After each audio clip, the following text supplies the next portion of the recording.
Vengeance into the walled compound to the west of Quarry. Incilio all the way up on the north instead this time around. Furia just leaving Paradise, or well, in the foothills to the southwest of Paradise Resort. Incilio in this location do have a nice sweep down to the north side of Boot Camp. Some definite opportunities as well to break out to the east side of it and sneak their way in through towards Quarry. This is a fairly solid position for Incilio and a good opportunity to put a 5-point minimum game up. For Incilio, this will be ideal. I mean, playing on the northern side of Boot Camp, it's not a bad spot at all, and there's a fair few options to go for, especially if this does move further towards that west. But as Circle does pop, heads down towards that south, so Quarry's still kept in. IHC fairly happy with this as well, considering they can continue to play that Barn Ridge. Tiamba, though, again, on their wide ramp antics. This is all the way on the eastern side. They're going past Camp Bravo. I wonder if they do cut in underneath Cave, because they would have to face off against Vengeance as well as Tongjiabao.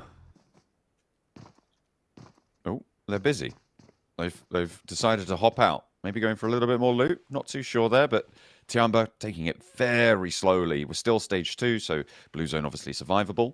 Na'Vi pulled back off the trifecta compound. They're currently moving past ruins and maybe also going for another wide swing. Could this be a fight between Na'Vi and Tiamba unfolding over towards that cave location if Tiamba opt to go for it? It's pretty packed down towards the south side, though. I think if you're Na'Vi, you're sort of assuming there's going to be quite a big line going down from Boot Camp to that south side. I don't know how much more free it is going to be over towards the southern side of the lobby, though, with Enigma Galaxy, Vengeance, and Tongjiabao in this location. Like you say, Tongjiabao also on the way. I'd be curious to see what they do. They could wrap all the way to the eastern side of Quarry. I think that would be the smartest choice to go for here. Might not keep you in the circle forever, but there are definitely positions to play that have high ground in terms of scouting capability as well. That'd be good. And you know that if you're making a wide wrap like this, a lot more times it is better to wrap into slightly less strong position just to give you more scouting, because you really do not have a lot of information on the circle. Na'Vi have just made their way past Cave now, and looks like they are going to go up the east side of Quarry here. Try and navigate from that southeast side. They move up, they get a little bit of information to go through this compound, and they're aware that it's unlikely anyone is still holding into it. And they can move further on this west side of Quarry. Actually, getting up to the north compounds of Quarry would be a really great start for Na'Vi. Get into these mid-game to late-game circles, getting that compound, taking that position away from Tiamba as well, and potentially picking up the points on a crash. Yeah, they need to make a quick rotate up towards that north side now, though. There is a good compound to play on that northern edge, but I think Tiamba's considering making their move over towards it, though they are being a bit slow on that decision. Shan is the one to first make that move, and Lemon's being really quite concerned about what lays over towards that north side. But yeah, Tiamba very slow on that eastern side. They just sort of allow Na'Vi to get in, and they should be able to play this one. If anything, Na'Vi at this rate might even be able to cut out Tiamba. Could potentially, yeah, take that position ahead of them, get in the way, make things difficult, force Tiamba to take a fight with them, right? And that's potentially a very dangerous prospect for Tiamba. It'd be good news for Na'Vi if they can secure it, though. Make sure that they are feeling all the more snug in the top 3. They're second place right now. They're only 2 points behind TJB with the eliminations that they found this game. The TJB looking to equalize that scoreline, finding one on phase. Onsen's the last to stand after their scrap earlier with the Falcons. The laser sight from behind. There's Flower. You don't need no laser assistance there. He's already laser focused. Yeah, Onsen's, it's a matter of time till he goes down. Sadly for FaZe, they'll be happy with the 3 elims they got. Puts them a little bit further ahead, and with how close it has been down towards the bottom side of the lobby, 3 elims, like Jason said, you know, you get 5 elims per match. That's likely going to see you safe with how things have been going. But it's that consistency that's so hard to continue here towards the bottom side of the lobby, because I think our teams are up and down all the time in terms of performance. Virtus Pro, this would be a team that I would be quite unhappy to see leave the tournament. We know they can do better. We know that this is not where they want to end their tournament. They've had such fantastic showings in the past, and I think they definitely can do more here. But again, sometimes it's just not your day, it's not your week, it's not your group stage. Galaxy embroiled with them here. Virtus.pro with a test. Nade over towards Icy, but it's on the wrong rock there. Redox might take one in response. That does damage, but it doesn't get that full knock. 25 seconds before the blue zone is unresable as well, Blank. That nade's going to do the trick. Icy goes down to one of them. Comes in from SnowX on the off angle there. Tixie trying to crawl forwards, but I think Nick Galaxy should look to disengage here, move up to the compounds, but it looks like Redox has other ideas, goes for the spray and the flush over onto Tixie, and Virtus.pro cut down to 2, and then 1 knocked in the blue zone. With the blue zone unresable almost, well, right now, Blank, it's not going to be possible. What a shift for Na'Vi, and TJB on the top of Quarry.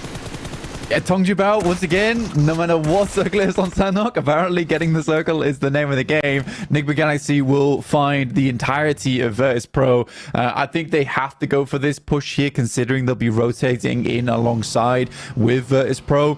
So they don't have too much of a to go for the fight, and 4 elims, that'll be pretty decent for you. That knocks IWRX out of 3rd place and pushes Nick Galaxy back up into the top 3 for the first time in a couple of days. ASI8 coming up against Furia, though, who are struggling versus the Onslaught. This is a backstab that came through. 2 players now for ASI8, though, and it's a question of whether they can finish this fight off between UZM and Noki. Nade up high, Noki launching it towards Furia. Damage coming back his way, and the Molotov there. Traps towards the north side. Furia had a decent position for a while on this north side with this hard south shift. The necessary movement that they have to make, it's going to make it so much harder to extricate themselves and get into a solid spot here. This Kayowski can finish off UZM, but no, there's a crossfire from Noki. This Kayowski is spotted. UZM does go low. Doesn't have any meds, though.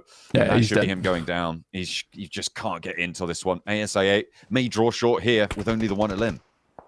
Yeah, just Noki remaining. Again, that's UZM. In fact, Gustav finds Noki on his rotate inwards. So SA go out early with only 1 point on the game, dropping down to 5th place. Damn, that feels pretty rough for them. I was excited to see more from ASI8, but it feels like, you know, the plans really did go awry as soon as it moved away from that northwest side, which they're used to playing on here in the group stage.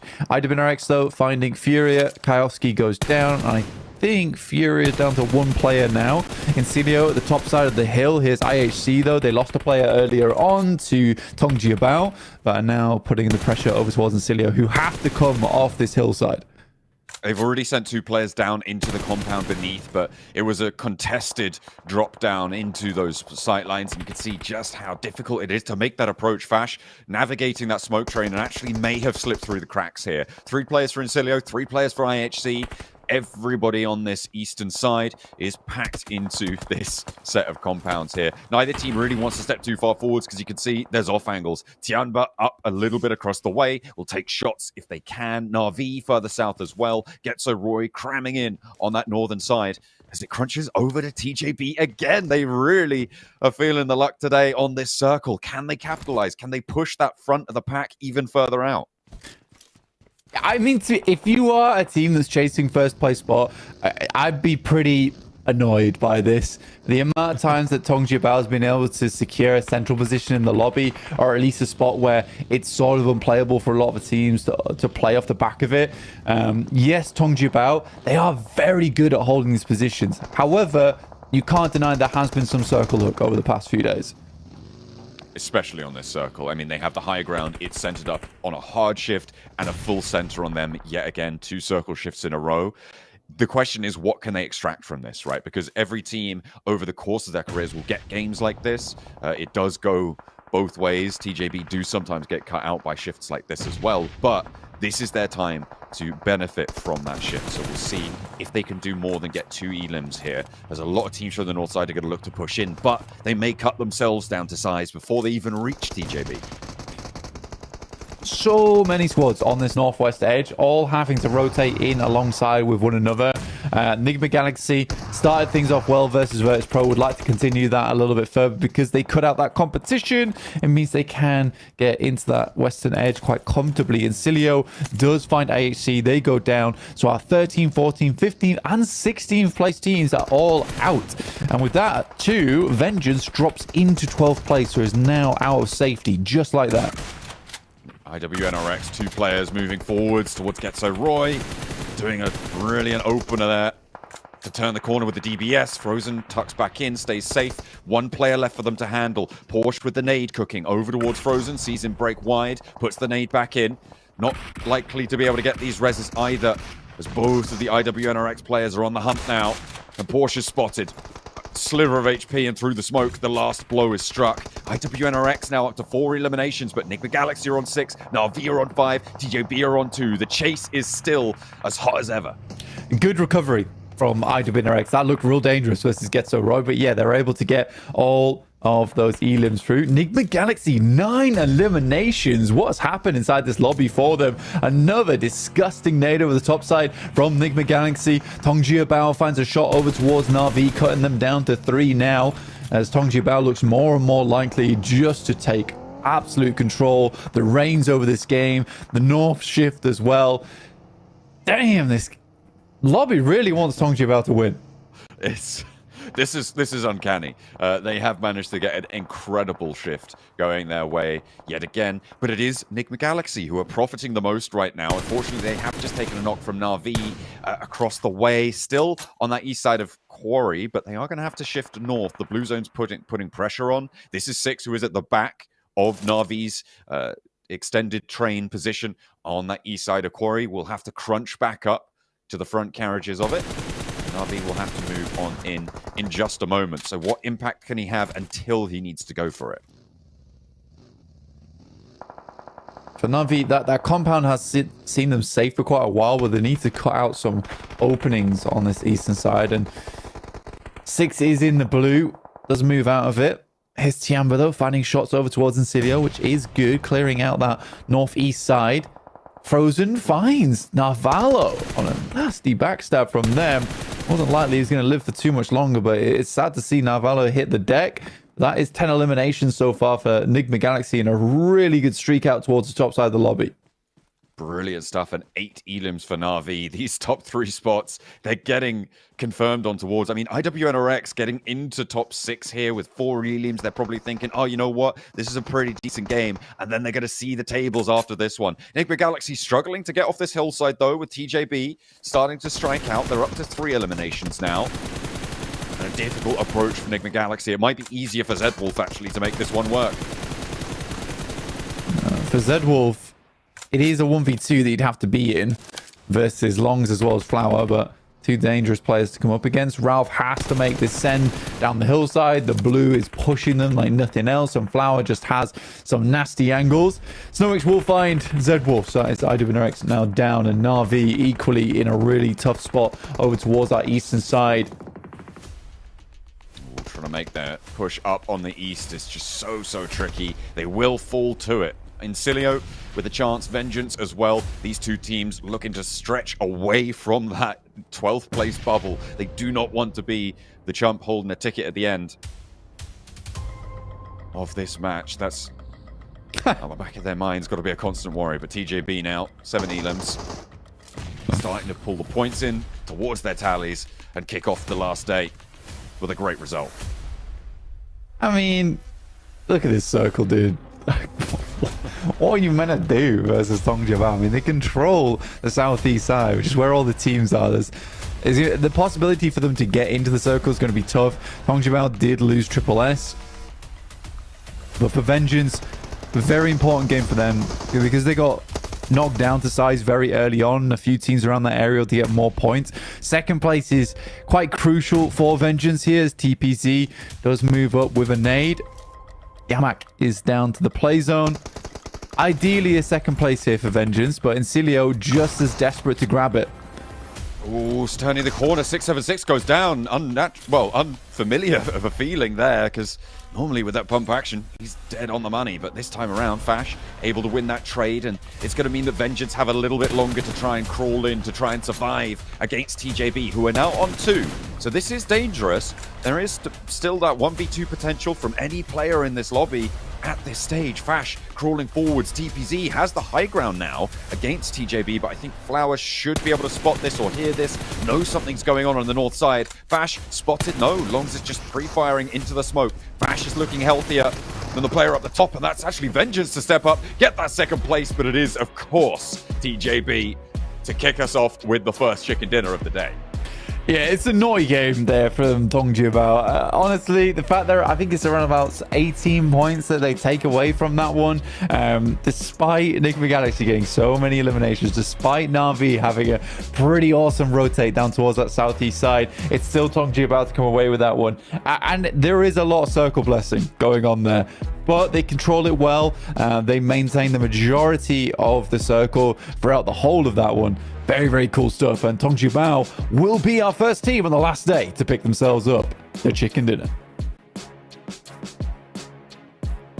Well, with the way TJB are playing, it looks like it's going to be one of our teams locked in to get through directly into the grand finals after a really underwhelming performance on day 1 and even slightly underwhelming on day 2. Day 3, now the beginning of day 4, has proven to be exactly what they needed, just getting some time. As you said, Hot Jukes, talking about their performance in PEL to get warmed up, get into this, and you know, who's going to stop TJB at this point? Yeah, not no team doing 5 points a game. I'll tell you that right now, because oh goodness, dude, TJB, once they got that position, and this is the thing, when you're on top of the leaderboard, you are big chilling. You know that, hey, you know what? You have some room to be able to make some mistakes. And as soon as we saw Enigma Galaxy go as crazy as they did, that room definitely shrunk. But TJB's center circle had no worries. It was just about cleaning up these players and winning the game, Max. Yeah, I mean, it was a really solid match from TJB. They went for center position. I mean, yesterday we had 7WG talking with the coach yesterday, right, of TJB, saying that they were gifted some pretty good circles, but they're doing good decisions and acting accordingly based on whatever kind of situation they find themselves in. In his spot, that 2-2 split was on point. If I had to play that spot, I would do the exact same thing. That 2-2 split is solid for information gathering, having solid angles when the only kind of defensive positions you have, Jukes, in that position is going to be rocks and trees. So 2 angles are going to be negating any kind of push in that vicinity, in that kind of area. So it's solid, and I think that one thing that did help them out a lot, Hot Jukes, is that all the other teams were fighting each other on the edge, which means they didn't really have a 4-man team pushing on the area. It was always like a solo, a duo, maybe a trio. So right out of the gate, they had the man advantage, they had the position advantage. It was all going the way of TJB. Yeah, that's why whenever you get blessed in Sandhawk, it's just that much more potent, right? I mean, because, you know, the blue zone just comes in so viciously. You're forced to fight those teams on the edge. There's nothing you could do. So you saw Na'Vi forced to fight Tianba, IHC, which I thought would have had a little bit of a better game considering that they had that northern precision just on top of TJB. But unfortunately, they weren't able to get it done. And that it really grinds my gears here, because to me this was their opportunity, right? Like, they needed to win this game, I think, in order for them to feel comfortable to make it into that survival stage, Jason. But oh man, it's just it's not looking good.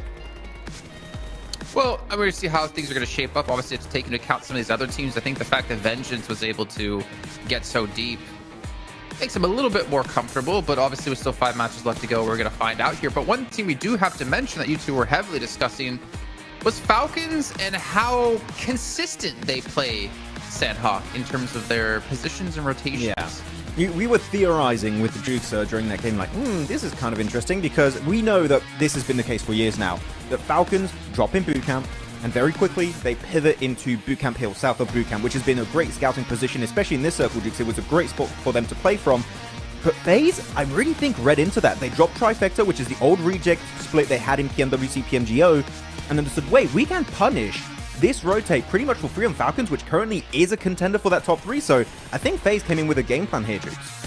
Oh, I think they did as well. And that's the thing, is that, you know what, at a certain level, when you're here at PMGC, these teams have so much respect for each other. And that's why we see a lot of the times these teams constantly do very similar things. But we're on the final day here. It's do or die, right? So any kind of those, that respect is gone, right? You got to do whatever it takes to make it into those finals. And if you are FaZe, right, you did your homework. You notice that Falcons like to go up to that boot camp hill very, very early. So you rush it, right? You take that hill first before you can get them, and you knock them out, put some points on the board. And not to mention, that's the team in 4th place, right? That's the team you're trying to be able to pass up to get into third. So a great play from FaZe at the rip. Unfortunately, they weren't able to survive late into the game, but I love seeing plays like that for sure. Yeah, I love what you're saying. FaZe, that was a really good early play, and they're just not on the first half of this page, but it was a really good mechanical play for the drop. It was actually really on point, but we saw some great results from some squads, and I really want to talk about Vengeance here. I think that we disagree a little bit, Jukes, in terms of how they played out this game.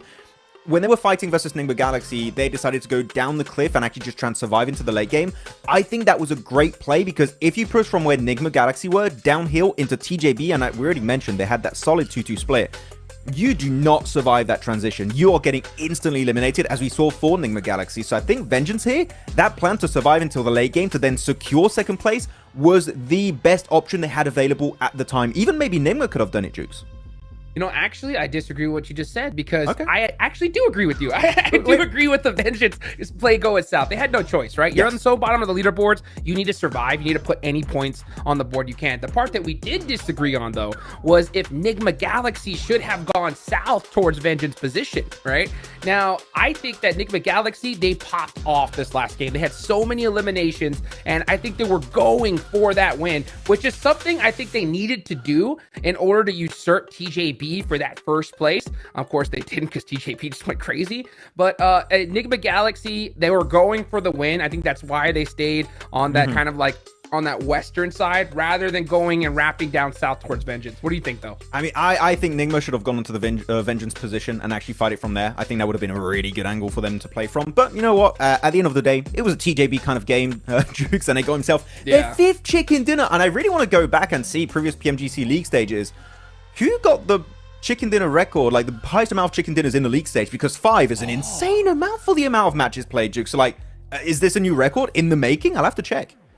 I think so too. I mean, they're playing, ridiculous here. 10 points a game yesterday plus. That is unbelievable. So when it comes to TJB starting off at Sandhawk, they're just letting everybody know this is our stage, right? Group Red, we're going to be the champs. Good luck when it comes to the finals.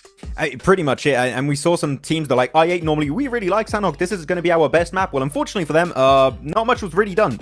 They went out, going south in Paradise Resort, encountering Furia, encountering also possible late rotates into IWNRX and Gets a Roy if they survived Furia. But unfortunately for them, it was just not quite able to work out because, Jukes, we've played Sandhawk so many times. The terrain south of Paradise Resort is an absolute plague. It is horrible to play. And unfortunately for some of these squads, they were just struggling to get out of that kind of area. Well, you guys at home who are watching the show, make sure you guys go into the... Well, you're going to be watching on the English YouTube channel anyways, but you can vote on who we're going to be interviewing next with Several Worlds Gaming, whether it's going to be Falcons, Na'Vi, or Enigma Galaxy. Make sure you guys get your votes in right now. But as the last note for me, in reference to that last game, really unfortunate to be I8 or Falcons because TJB, Enigma Galaxy, Na'Vi, and even IWNRX were able to get some consistent points in that last match, make it even harder now for you to catch up to these teams and break through to top 3. And whereas at the bottom of the tables, we did have Nsilo get a good couple amount of points here, able to put them up to 10th place, which is going to be very important as we progress through the day because the gap is starting to grow here as well in the bottom of the rankings, where previously it wasn't that many points. But we didn't see Furia, we didn't see Virtus Pro really step up. Ultra Ego getting 0 points on this game. I hate to say it, Max, but it's looking like your boy Rosemary might not make it through. Well, unfortunately, it's a reality I have to kind of accept, Jason, that might be happening here. At what point do we start counting out for real some of these bottom squads in the bottom 5? Because we're going to get to that point where right now, IHC technically, they might be able to do a bit of a comeback, but if they still remain in that position by, game 3, I'm telling you, IHC are out, then it's going to be VP, then Furia, then Alter Ego. We're going to go up that list really, really quickly. Game 1's already done, and we're going on the ERANGLE, and we know, Jukes, the ERANGLE right now, for these top teams, for your TJBs, for your Na'Vis, for your Enigma Galaxies, for your IWNRXs, this is going to be their battleground where they get a huge portion of their points. So those bottom squads are going to have a real tough time making it out of that red zone.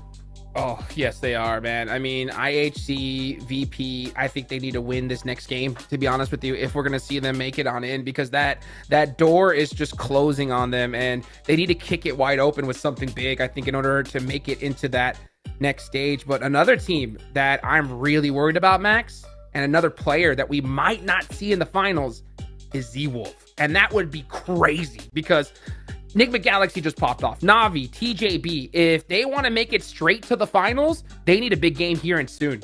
Yeah, we have to see eventually. I'm even looking at Tiamba and Getsoroy here. We need to see a game if you want to try and contend by the end of today for that top 3 position. Again, you got so many storylines happening. The race for top 3, the race to make in survival stage, the race to also not get out of the conversation in the first 2 to 3 matches of today. You still want to stay relevant in the conversation. So all 16 teams have something to fight for here going into these matches, and going into Erangel, you know it's going to get real good. Oh, yeah. Yeah, it's becoming do or die time here if you want to have a chance to make it, whether it's into the survival stage or into the grand finals directly. Let's head into our first Errangle of 3 of the day with John, Allen, and Blaine. I absolutely agree 100% that it is going to be real nice. Oh, yeah. Going down from the southeast side of the plane path mill to Power Peninsula up towards Zaki.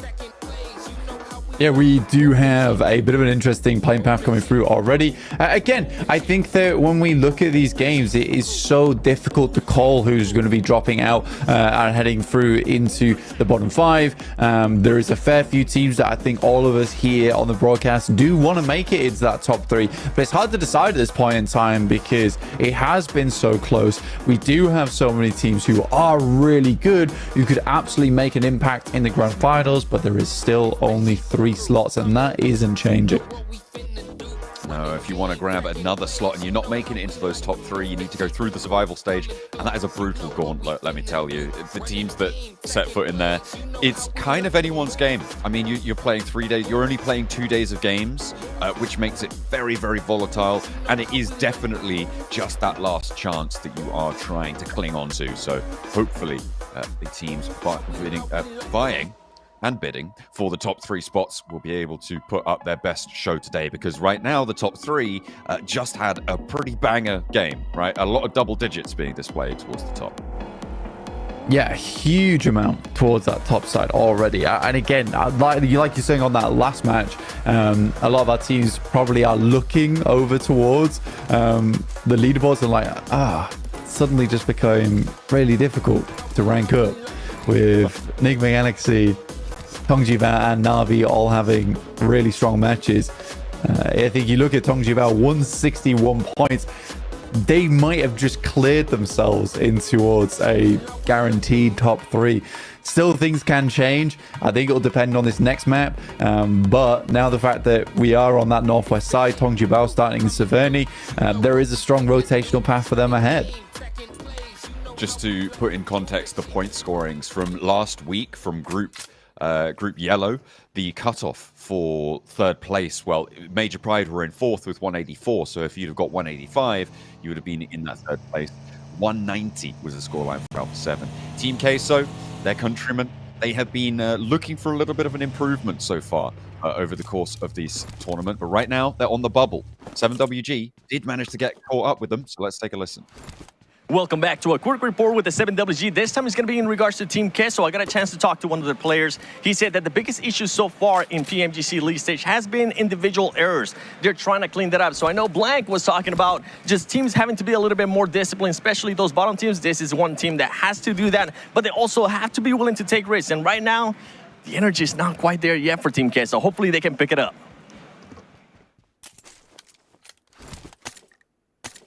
Fantastic stuff. I mean, absolutely. More discipline, individual mistakes, seemingly how they feel their games haven't been going as strong as they could do. And right now is not the time to be making those sorts of mistakes, Blank, in that 12th place position.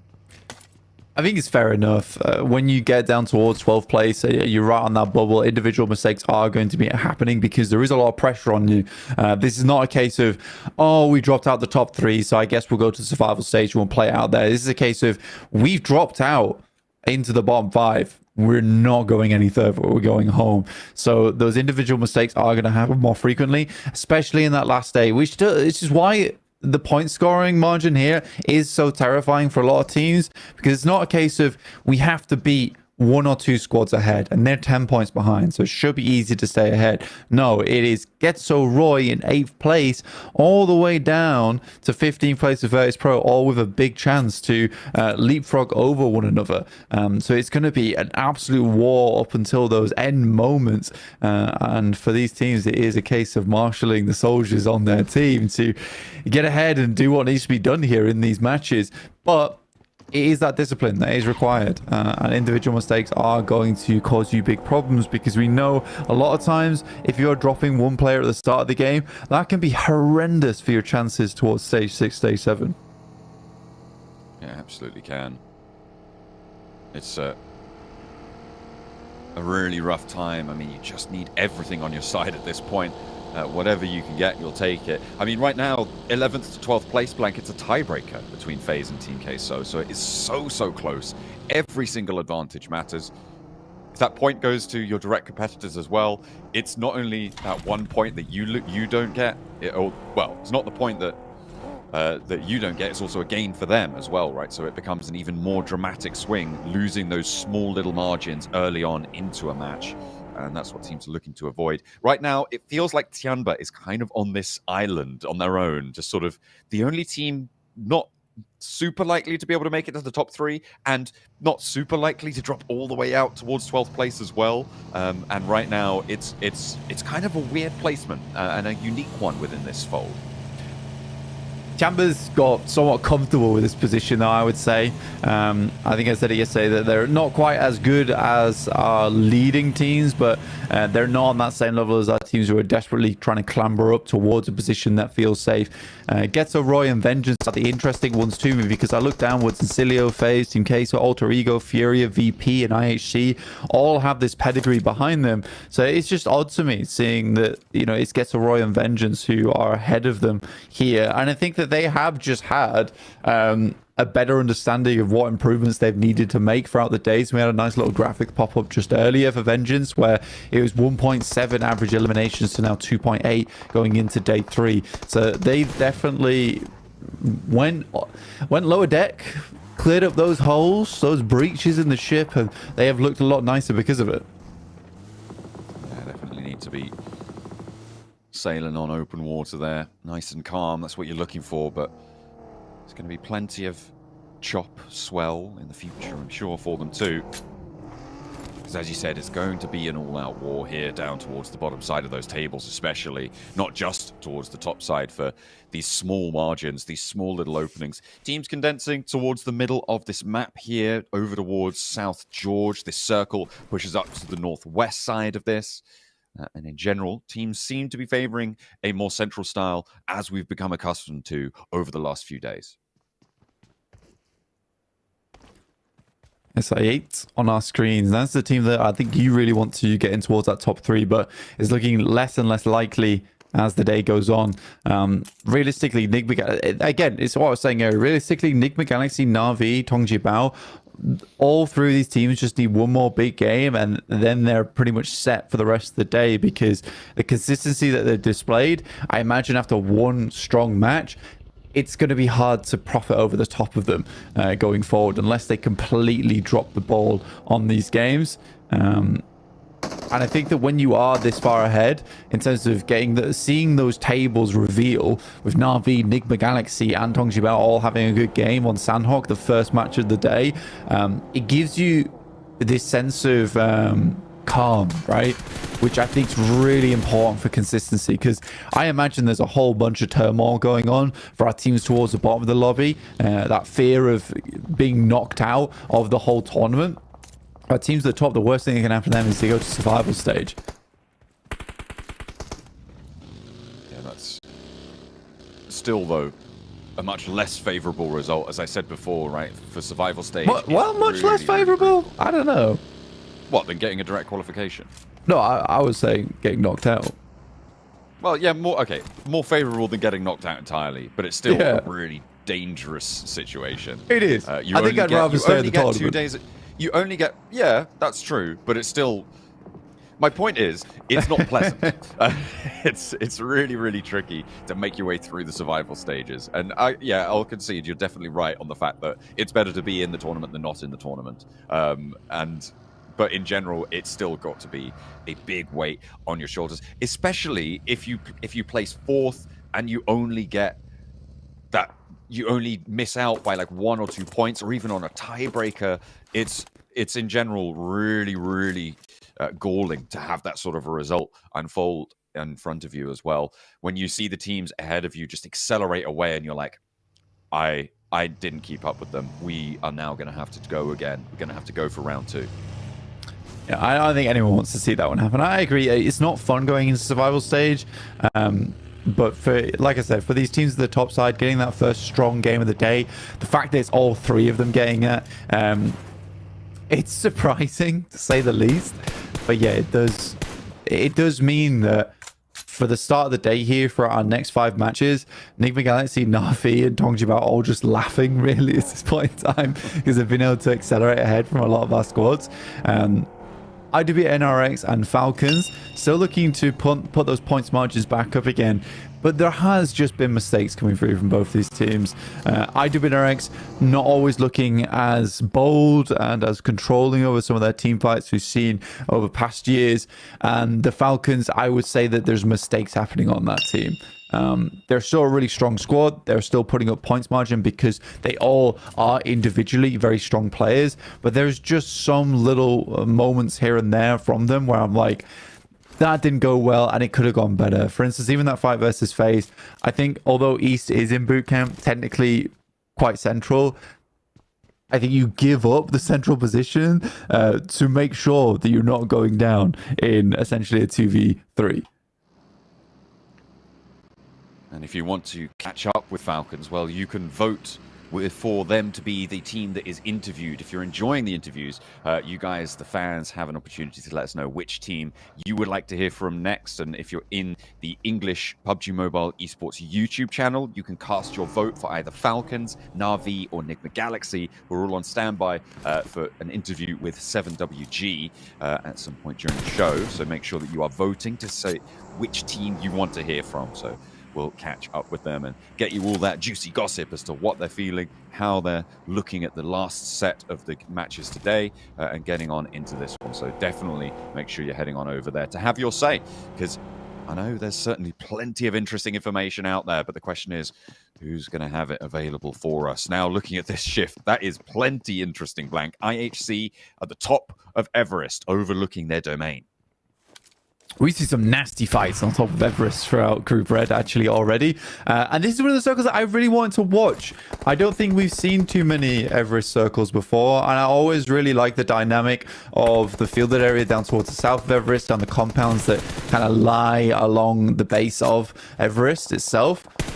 It's always a really fun circle. And I think it does test a lot of our teams of how they want to play out their rotations. Do they play ruins, stay a little bit out of the way? Do they try and be the king of the mountain? Because FaZe is now looking to head up over towards our eastern side, and IHC is looking for their response. And already FaZe is getting pushed back a little bit, but I think that is from off angles. Maxman's highlighted something as well in this in the group chat, is that we're at 12.5 minutes. This is almost certainly the longest we've seen a game go without losing a single player, and he's topped that one off with a hashtag discipline, which I think is fairly apt. He's also brought up in our group chat that this is a circle that IHC used to qualify for PMWC in the spring. So definitely something that they are familiar with, and they're ready to fight for it. Hey man, the previous point was from the jukebox himself. It's Hot Jukes. Oh, you're right. Oh my goodness. I think it was Kalaris actually. That's my bad. Yeah, you got to give him credit. Credit where credit's due, you know. It was Hot Jukes. But yeah, my bad. we do finally lose some players. 30 minutes in. So 2 players now down, but yeah, a lot of players just looking to keep themselves on side. It needs Vengeance to lose those 2, and Vengeance, who was on the up and up there, I think they really just need to have one more decent game and keep that consistency up. But here's Falcons up against Na'Vi. This is a big fight, and already one player goes down in Lemon and is flushed out. Now, what is Na'Vi's decision here? Do they continue the fight or do they send away? This is one of those spots where you can get good nades over towards the top. There's a little ditch here where you can see Falcons playing in. And I think for Na'Vi, it might just be a case of leave this alone, try and head further in, but Team Queso's already picked up that strong compound that sits on the western edge of Everest, and Na'Vi's been pushed out into the blue. I mean, the difficulty for Falcons here is that they are locked in as 2 here. Actually, finally, a flex out comes through. The rest of the players are a lot closer to the next circle and trying to make work on the path forwards for them, but turning RV around, that's going to allow them to regroup now to their forward position. I think they've still got the 1 player on the front foot there. Na'Vi losing 1, but we'll get away with 3, rotating up to the north. It's a quick decision they make because they know that they're heading into stage 4. That's where the circle's going to really start to pump damage across to them. They wanted just consistent games coming through, and that circle really does not benefit them whatsoever. Though Falcons are running into quite the zone of death over on this western side. So we've got Enigma Galaxy, Team Queso, Tiamba all lined up here, and Falcons were one of the last to enter. They have this small field with the ridge sides on the roads to play around with. You can see there IHC already finding the shots over towards 6, knocking him out the vehicle as they attempted to get up towards Everest. What a bold push from them. Gonna move all the way up into the thick of it. Falcons taking a lot of damage from Tiamba. There's the spray down onto Action, sorry. There's the nade over the top from QZ to just make life all the harder. From the south side, the crunch is on. This is just a 1-player flex out from Tiamba. Enigma Galaxy really sit in front of the Falcons. That is their major hurdle, but it's just so hard when you've got a pest over the ridgeline just launching nades at you time and time again, even if he is getting backed off, but gets that healing on. The Falcons just have to slow things down. The question I have, though, is where does Tiamba go? Because of the circle shifting off of Everest, they do have to move out to the east, but there isn't too much conflict there for them to worry about. The difficulty of heading towards the east here, though, is that you're locked into trying to play around where ASIA is playing, and then any ground towards the north side of ASIA, it's somewhat no man's land. You need a clean fight versus ISA to make this happen. That means 4 players left alive, so Tiamba's got to be pretty careful here. They do find Icy as he tries to wrap through. Will manage to get that spray down. Another knock to the back lines, and Tiamba are doing well, but unfortunately, finally an opening is found, and XC has to hit the deck as well, has to get some healing done. On their flank, Falcons are pushing in. Enigma Galaxy could third-party this. We've seen them do it quite a lot before. It looks like they're going to repeat that action, moving up into the fight, trying to pick off some of these points, and in a crucial qualification position, Shan lighting up the players on the ridgeline. The Falcons are falling to it, but there's the off angle coming on through for Enigma Galaxy, who really want to pick these points up where they can. The shutdown onto the Falcons, their bid for the top 3, once again curtailed here in our first Erangel. Yeah, Falcons out again with only 2 eliminations. It's a sad experience for them so far. And being cut out both first few matches means that the pressure just mounts and mounts and mounts here. For Vengeance, I think they're going down to just the 1 player now as Noise hits the deck, as Nick Galaxy will pick that up with 3 eliminations already saddled away for themselves. Na'Vi's in a very weird spot over on the northeast side, so I can't imagine they're getting too much further into this one. PUNJABI, on the other hand, northeast side of the field. They're happy. They are really, really chilling right now. That is a big pickup for them on that position. All 4 of their players alive. A mad dash in for Enigma Galaxy. Well, less mad, more calm, calculated, but Team Queso are here to play as well. Let's see if these individual mistakes can be patched up. An immediate opener, and that's great to start things off for Team Queso, but there's a little bit of danger left in the wings. Where did that nade come from? The backline pressure, and Incilio picked them up almost immediately. A hop out the back, and Fash does get knocked, but he can start the crawl on through. Enigma Galaxy looking to rampage on the compound, and Westron holds down that angle. Redlick at the backline, launching nade after nade. Can they get Fash back up? Incilio holding well against a double crash. Yeah, Incilio, I don't know how they've kind of got away with this, but they certainly have, so well done to them. But obviously, this is not an easy position to be in for Incilio. The fact they've been able to battle back is very important for their point scoring. Enigma Galaxy still going at it, though, and with 1 player down on the back lines, Westron and Fash will regroup alongside with Redlick. There's tons of nades pouring out over on this high ground at the moment.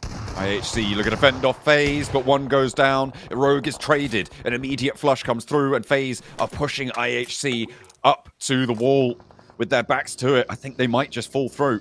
And IHC have to fold, move down the sides of Everest here, play on as 2. I see, sits underneath, and again, this is a team that does usually have pretty damn good control over towards the Everest position. Sad to see them fall like this, though. Xiol still up and available. Enigma Galaxy takes control of that high ground plateau. Incielio will sit underneath, but both these teams fairly protected off against one another, though on the edge of the circle. Enigma Galaxy with that high ground ridge overlooking the fields to the south. They can hold on to this. Even with 3 players, they'll have a massive impact and a great chance to pick up more eliminations. They're up to 4, and that is fantastic news for them. I'll look to try and hold that phase. They managed to get off of the side of Everest down to the roadside. They will have to cross it and figure out where they get to go after that. Alter Ego behind TJB and next door to Virtus Pro, both going to have to make their move. It could be another double crash on this northeast side. PMGC, nice spot, but do take a knock. It is Virtus Pro and Alter Ego attempting to get in. Alter Ego trying to make up for past mistakes on that last game where they got handled by Na'Vi pretty easily. They tried to make that crossing from the northwest side. Good Molotov will finish off 6-7-6 in that front line. But yeah, there's tons of off angles all over the place. Nasty lineup from that northeast edge. In comes Ghetto Roy versus Furia though, and it's Zunder trying to hold off on the inside. Silence crouched on the outer edge, just Porsche remaining. Good cleanup, and that's Furia with 7 elims on the game. A wonderful start for them here on ERANGLE, and that puts them back up into a position where they can challenge versus a lot of our teams that sat around that 11th place bubble. They really have been keeping up the pace. There was an unfortunate finish on Sandhawk for them to kick off the day. They had that north side position. The circle was a hard shift down to the south, and a difficult approach cut them out of it. But this time around, they're not letting that phase them. They will be moving in again from the north side, but they pushed in, and as you say, 7 eliminations. The placement points will start to add up fairly soon, and hopefully they can keep their ascension going, and the Du Brazils from the desk can get a little bit bigger from Hot Jukes and from 7 over in the arena as well. Virtus Pro were taking shots at TJB and actually finding more and more openings, Blank. Yeah, I mean, it is Alter Ego and Virtus Pro going up against Tongjibao right now. Malloy gets a rundown on towards Flower. IQ's able to find Malloy in the process. Triple S is on towards Tixie. It is a nightmare on this northeast side. And Alter Ego looking to clean up the pieces afterwards. But in comes Furia. Arthurson rocks up. IHG over towards Enigma Galaxy. What is happening? It is all systems go for every single team here as they attempt to transform this game into something that keeps their tournament alive. ASIA starting to flex out from the south side, establishing a full baseline of fire to cut teams out, trying to move from the top of the hill. FaZe lose Mela on the high ground, still Furia close by. They've lost 1, but they still have a little bit more power left in the bank. Unfortunately, though, that might just be the sails being clipped there, and they'll have a difficult time moving Kojovski off. Still 7 points on the match, and that is going to prime them to be in position to make this one work. The placement points will start to kick in a little bit. FaZe accelerating away from them, though, and the goalposts will continue to move. ASIA isolated on this south side. Blank, they might have a good chance here. Triple S goes down to it, and that is going to be another elimination found. 4 points on this match, with Na'Vi down, with IWNRX down. Enigma Galaxy most likely going to be going down here as well. This is a big opportunity for the team from Pakistan. For ASIA, like they were playing on this south side for such a long time, and again, if the circle starts to push down towards the south, you have a great control over towards that fielded area. I think what's going to come into effect though in a little bit is ASIA starting to move into the circle. There will be a lot of angles looking down that way, looking for free picks. You can see how open it is for ASIA, which is why they're quite split right now on this 2-2. The difficulty is, though, for the teams on the hillside, you can't take free open picks, right? For Alter Ego, you can't step up and go for shots because there's teams out to your west side. You've got FaZe who are going to be looking over at you.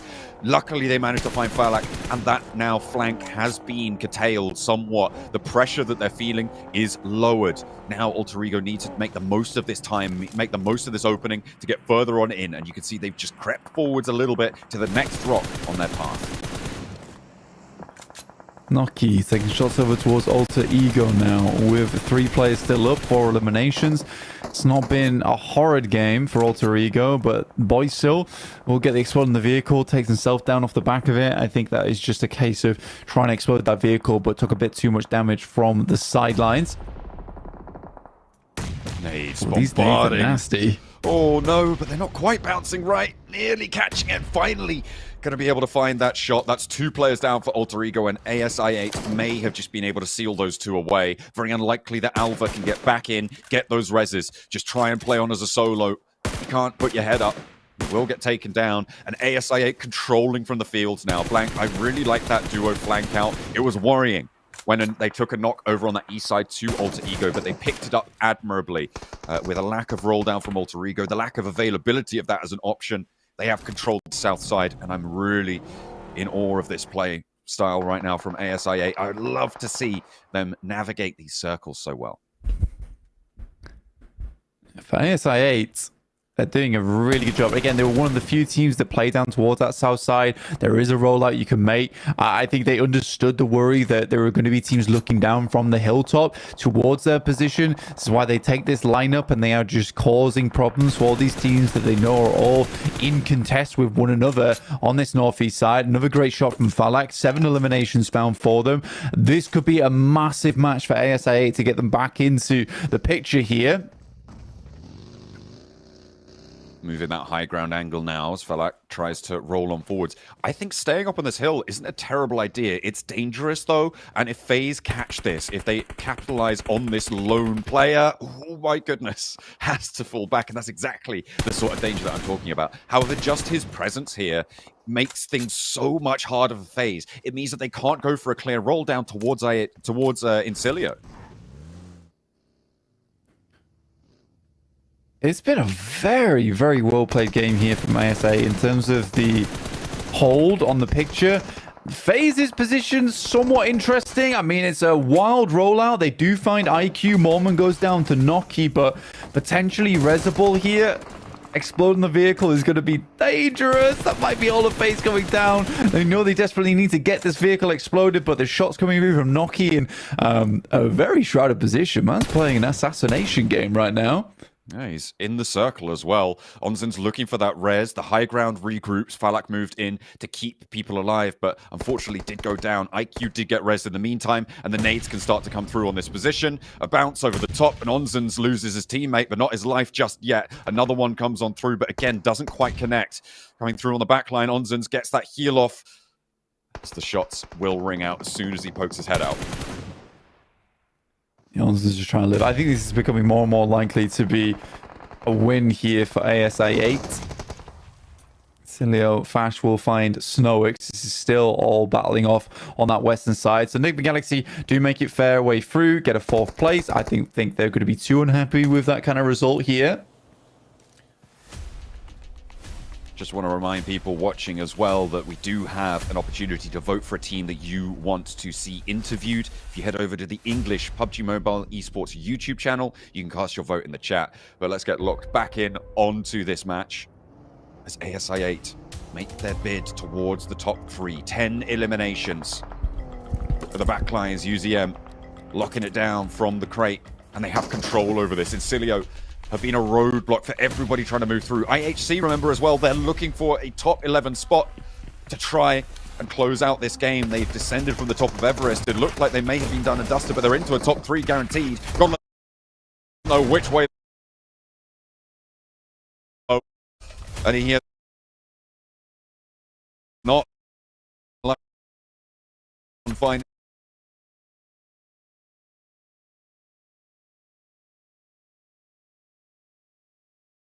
In those shots either. Zjol pushed behind the building, needs some healing, but the blue zone is here. ASIA are clamping down on this position as well, all in the meantime.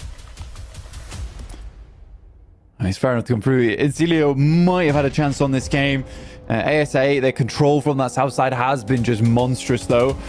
Fash not likely to be brought back up into action as Westron and Redlick just attempt to try and get themselves back to a position where they can maybe fight this one out. I don't know how the meds are looking for them though. And that is Fash going down. 3 players still alive, 12 eliminations. A huge chicken dinner available here for ASI8. A massive opportunity. Zol goes down, and that is IHC done. It's now just Incilio. 2 players on the inside. 13 elims for ASI8, but a nade up to Noki opens the door for an upset. Incilio can look to move out here, but they're on the inside of the building. They have to leave. They have to step out into the open. The blue zone pushes them away, and ASI8 have them on a chokehold. Moving around the edge there, Westron tries to break out wide. Redlick up on the high ground, but both of them spotted. 1 and 2, and the pride of Pakistan shines through. Absolutely. What a game from them. It looked to be getting a little bit dire for ASI. It requires some serious maneuvering to make that work. That was a fantastic close down. ASI8 in charge every step of the way. Let's head back to the desk. You know, to look at potentially coming in from the south side, and they get themselves a buttload of eliminations on top of that. This is going to be I8 most likely breaking through into top 3. But Hot Jukes, Maxman, what was your takeaway from this game? Everyone is scared of I8. Oh my god. I mean, we saw Drix at one point, Falak just pushing onto TJB. He gets the clutch, by the way. He gets the elims, like, okay, that's a crazy clutch. And then all of Alter Ego book it. The moment they see Falak get remotely close to their location, like, that we don't want to deal with the Pakistani. They're too powerful. We're out of here. yeah, and rightfully so, because these guys were just on fire this match, and perfectly on time too. I can't stress it enough. If these guys want to make it straight to the finals, they needed a game like this right here, right now. A chicken dinner with double-digit eliminations. This is 100% going to put them in the running for top 3. I was a little bit scared though at one point. Dukes are looking at Knock him like, you're getting a bit overconfident. You're learning from Falak. That's a bad tendency to have. But sure, he does get taken out. But the other 2 players, IQ, was able to just lock down that game versus Incilio and get himself the chicken dinner that really, as Jason said, right, they needed, because we were somewhat starting to count them out of the race. But this game puts them right back into it. And this is a game that we might look back onto at the end of today and say that was the game that helped them push themselves in top 3. And you know what? I gotta just reiterate it again, dude. That off angle from Naki was just unbelievable, dude.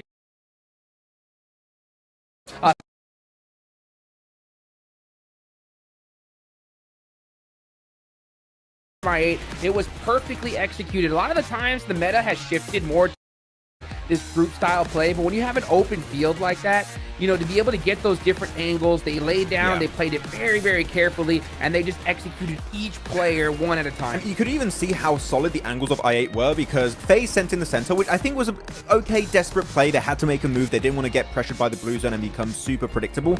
I kind of get why they do that play, but the angles were so solid from I8, the ones you're talking about, Jukes, that they play center and they get obliterated in the next 20-30 seconds. They just could not survive, because Noki in particular found the perfect bush. He was in a bush and it's a small opening through the bush, and he could spray everyone down. I think his biggest enemy, Noki, this game was not enemies, it was running out of bullets, realistically. And he was literally just like, he was on point. He was almost single tapping. It was crazy, dude. It was ridiculous. And you know what? I mean, great on I8, but at the end of the day, there's so much to talk about, right? And there's one team that I really want to just mention here, and that's Furia, right? Because Furia, they were getting some serious eliminations up top, Max, and they took out some serious teams. I mean, they took out IWNRX and Na'Vi at the same time, and then they cleared Getso Roy all in one clean sweep. What's happening to Furia? They're not just being now a team that's making... It's Furia. But I mean...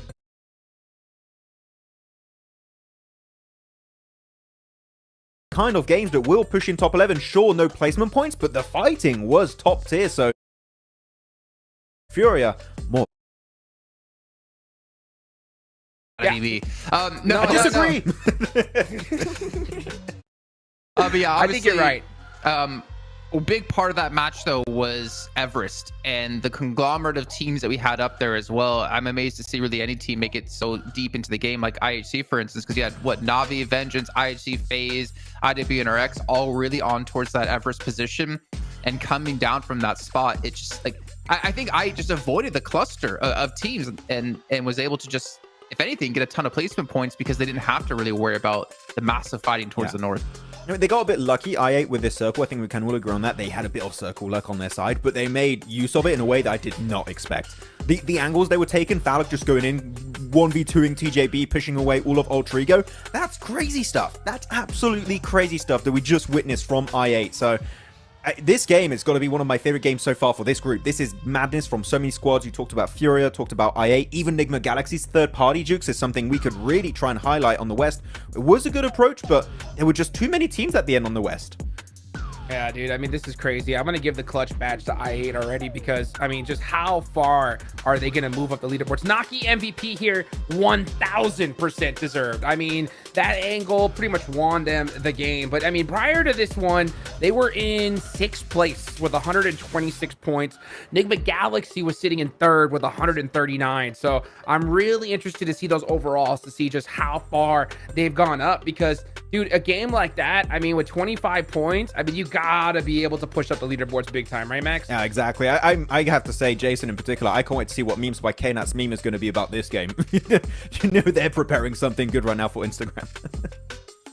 Yeah, 100%. And hopefully it's actually going to be something along the lines of me talking about Naki and how I feel like he's been the underperforming player on the team as he kind of shuts me up in this last match, proving he can frag out with his teammates. But we do see I8 coming into 2nd place at 151 points, pushing Nigma.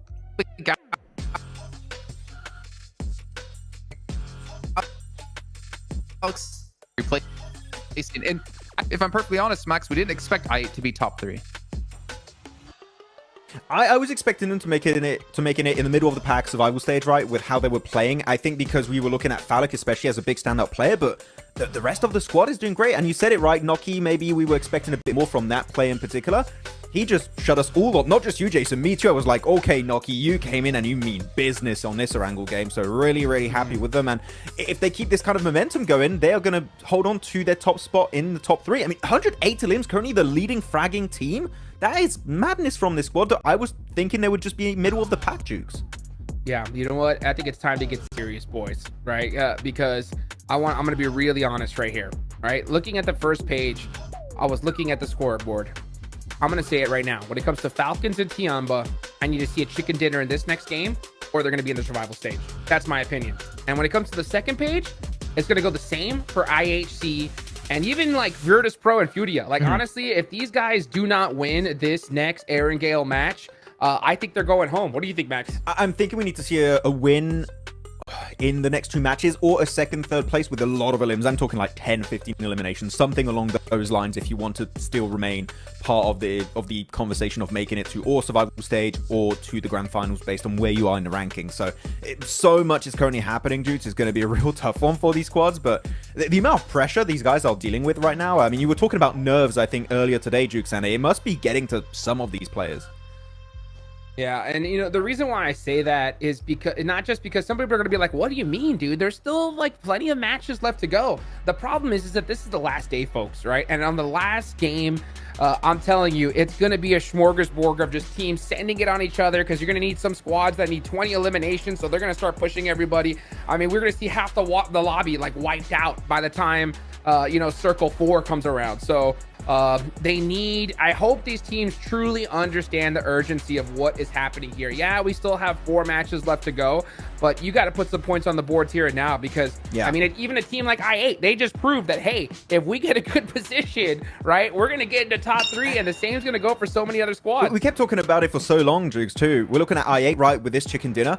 They overtook not 1, not 2, but 3 teams with that game alone. They overtook IW. No, actually, wait, No, they overtook 4 teams, right? They were behind Falcons, IWNRX, Nigma Galaxy, and Na'Vi.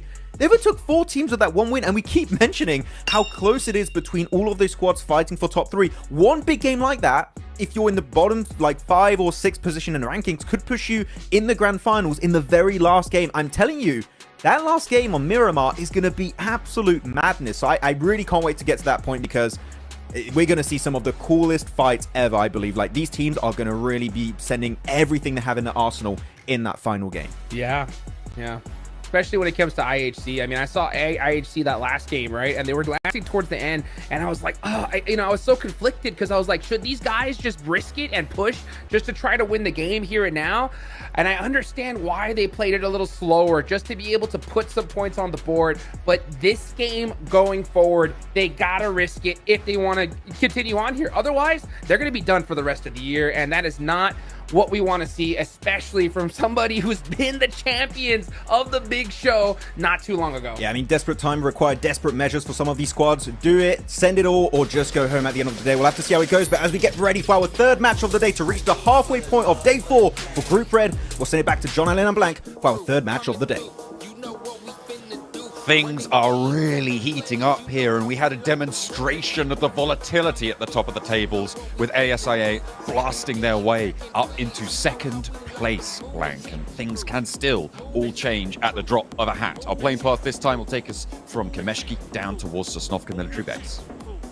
I think it's my fault, honestly. I was Yeah, like, I think so too. Top 3 safe. Apparently not. Apparently not. Everyone's just like find the little gaps they can get their way through and just owning a lot of the squads here inside the lobby.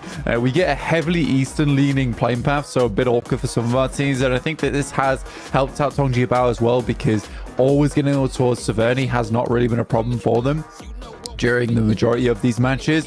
ASIA probably dropping down towards Sosnovka military base, unless they decide to go for something a little bit interesting, but I don't think that they'll be changing their game plan just yet, honestly. Ulteriga out towards Lipovka, who have been consistently shut down by fair few of our other squads inside this lobby, and it is sad to see. I really would like to see Ulteriga do a little bit better here, but it's just not happening at the moment. It's just such a tough lobby to make your breakthrough. Virtus.pro dropping down on the south side here. A split drop on the west side of that military island, all the way on the south as well. There's a potential split there. Is it going to pay off? No, it's not a military circle. That could have been miraculous for Virtus.pro, but instead... Oh, are they going for a long drop, actually? They are. I thought they were going to drop down on that military island, but it looks like, nope, they're just going to send back over to Primorsk and not compete for those vehicles over by Ferry Pier instead. Yeah, send off on that side. For Virtus.pro, long drop over towards Primorsk. Nigma Galaxy starting over towards Pachinki. I don't mind his position from Nigma Galaxy, honestly. I've enjoyed how they played out from Pachinki side. They usually have good control over towards the rest of the map, playing off the back of this. And they are somewhat of an aggressive team when it comes to those edge pushes on the third parties. So it makes sense for this to be a good drop spot for them.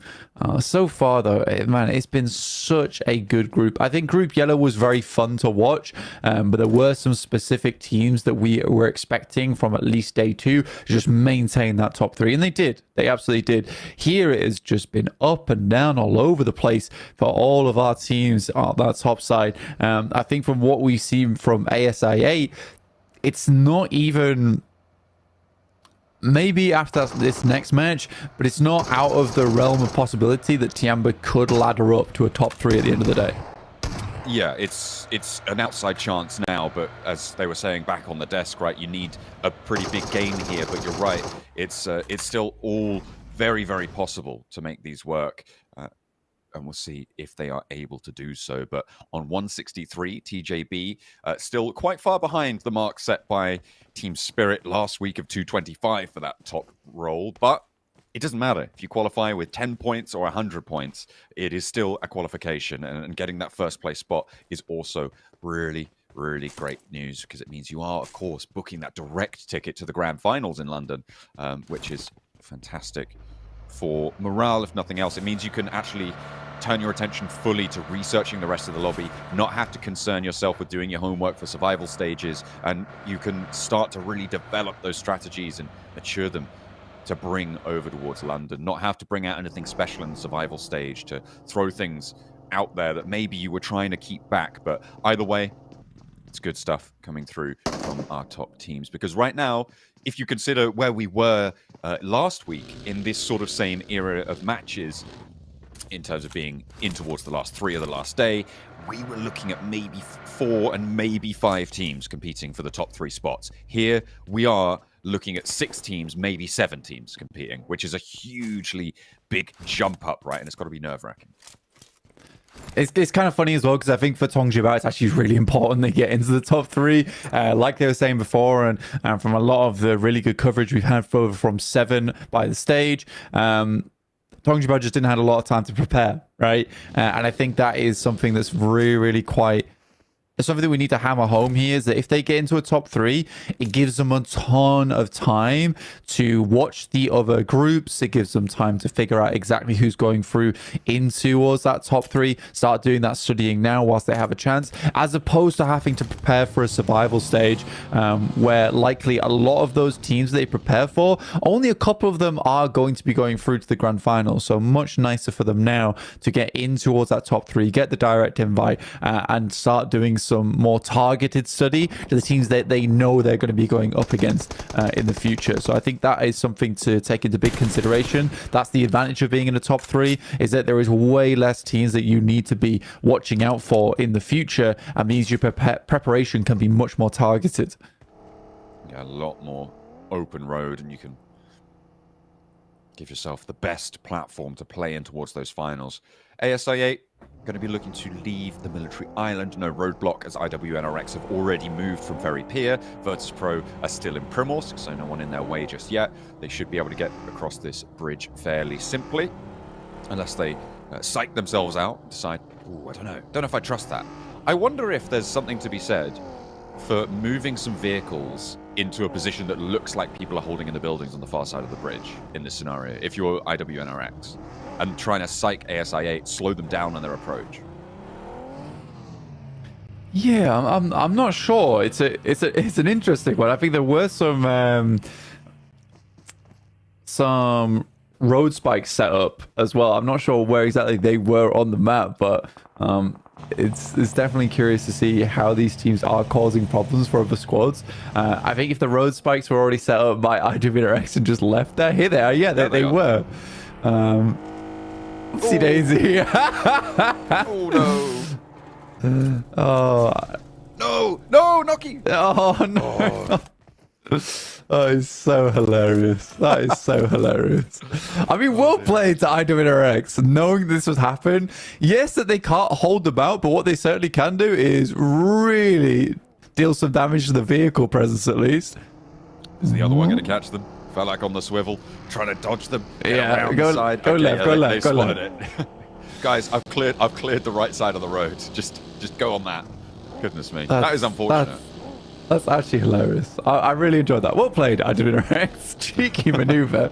And in one of the second to last Erangles to do it on the day, yeah. That's a way to catch your opponents off guard. That vehicle's done for. Yeah, it's on the rims. No way to get that one back. And it's on the rocks as well. Team Queso, as we hop on over towards the more central areas of the map, playing out to the east side of Rozhok, just southwest of Yasnaya Polyana, of those fields. And playing pretty chill right now. They are certainly not chill on the standings, though. They only managed to... Well, they didn't manage to get anything really done last match. And on 90 points, Alter Ego, Furia, Virtus.pro, all breathing down their neck. And 8 points now separates 11th to 12th. This is the biggest this bubble has been, I think, for all of this group stage so far. That's probably the biggest we've seen that bubble jump be. 8 points. Yeah, it actually is a bit of a separation, which is funny considering, like you say, it is only 8 points. It really is not a massive margin to be scoffing at, honestly. But for FaZe, wow, it's the safest they've felt in a long time, alongside with Vengeance at 98 points too. But we'll see how this circle pans out, as it is fairly central right now over towards Rozhok way, but knowing how Group Red has gone, it's likely going to be a Northern Shift, that it is. I didn't even get time to say it before the circle threw it in there. But yeah, up towards that northern side. Dongjibao, once again, haha, we have the circle. Tricked you. We're on the edge. Just kidding. We're in the middle again. How do you like them apples? Goodness me. So pushing up to the north side of the river, going to be high priority for a lot of these teams. ASA8, they're already making their way through. No more spike traps, hopefully, to be laid out in front of them as they pass IWNRX on their left-hand side, trying to make their approach and getting ahead of that one. But a lot of teams all condensing over towards the bridges to the east of Rozhok, towards Yasnaya Polyana as well. Only one team right now on the west swing, which is IHC, moving up from their Everest position, and Virtus.pro super late out of Primorsk. All these teams crunching in, and it's causing some fights. And they all have to move so incredibly quickly over towards that northern side as well. So it's a difficult one. Alter Ego probably with the best path ahead of them over on that northeast edge up towards the compound that sits down towards the south side of Stalber. But yeah, it's a difficult crossing. See, Falcons can't really go for that same play they made before, which was to set up underneath the bridge on north side of Rozhok. And Na'Vi already down a player, which is rough here. I did enjoy the fact that, you know, we got told earlier that even the coach from Tongjibao realizes that, you know what, they have been lucky, but they're not going to let those blessings. But for Tongjibao, I think they're lying. I think that they have a circle magnet they're not telling anyone about, and they're just trying to play it off all cool. Oh, you know what? That actually makes so much sense. And it's basically truth now, I think. Yeah. You said it. And that's right. That's how that works. TJB, I mean, just unreal on this one, but still not out of the woods just yet. With the number of teams descending on this location, Getso Roya now close by, FaZe over the hill, Alter Ego. As we take a look at a replay, this is the pickup from FaZe to be able to find the first and only point so far in this lobby, 10.5 minutes in against Furia, which is a little bit unfortunate. I'm surprised that this is the only casualty of this crossing. Oh wait, no, Na'Vi lost a player to Tiamba, so there's been 2 casualties in this lobby. But still, I feel like there should be more on a circle like this. I think so as well. I mean, I think a lot of teams are just realizing that, you know what, for the guys around this circle, we can figure out where exactly these players are coming from. They've had 3 days of play now in terms of figuring out these rotates, analyzing those rotates as well. So they're all making these interesting decisions. Versus Pro even on a nice western rotate. You can see them here on your screens heading over towards shooting range. It's a smart decision, smart choice. One that was born of necessity as well, considering they are in 15th place. But they know they need a strong match. And if they can make a gamble, a bit of a risk, they're not going to have a lot of scouting done, but they do get in towards that western side of shooting range. And now they need to backstab over towards IWNRX, which I imagine IWNRX are not going to be happy about because they're desperate for some big points on this game. But for Virtus Pro, it's way more important for them to stay in the tournament. Absolutely. Virtus Pro moving in on that west side. IWNRX are actually moving up north to deal with Alter Ego's approach from that side of the map, which of course does need to be handled, but that might allow Virtus Pro to get in and ahead of them. Falcons as well, moving up the bank of the river from that west edge, as Virtus Pro move closer to the IHC compound, or the position that they hold that overlooks that south side. Is difficult to play though if a team like IWNRX starts taking shots down towards IHC. Taking a look at the map here in terms of positioning. Weird circle though, dude, because we're heading down towards that south side again, and Rozhok is still in. Nigba Galaxy is praying that the circle continues to move down towards the south because they have a strong spot over towards the warehouses on high in Rozhok, giving a bit of that high ground advantage, allowing more scouting to come through later on. Falcons also managed with this southern shift on the circle to set themselves over towards that western side. I think that was very, very lucky for them that this happened, but they made a quick decision to route themselves into a better spot. These wide wraps are now killing off Tiamba, though, sadly. They tried to wide wrap all the way to the northern side, only for circle to come back down again, and now they are flowing in through shooting range behind Virtus Pro, behind IWNRX. I imagine the northwest side of the map is about to get very hot very soon. There is a lot of teams moving in who set up to that north side, and a little squonky south shift has caused squonky? A little bit of, I know, it's a good word, isn't it? Down towards that south side has caused a little bit of panic, potentially. Well, not panic, but disarray, certainly, over on this north side. Tianba at the back of the queue here, and starting to suffer to the blue. Stage 3, not pleasant to sit in. It's doable, but not ideal. However, we did see their proclivity for staying out in the blue zone back in Sandhawk. They stayed there for ages. They seem to like it, like a warm bath, but unfortunately, it's a little bit too hot for the health bars, and you do need to get out of it sooner rather than later.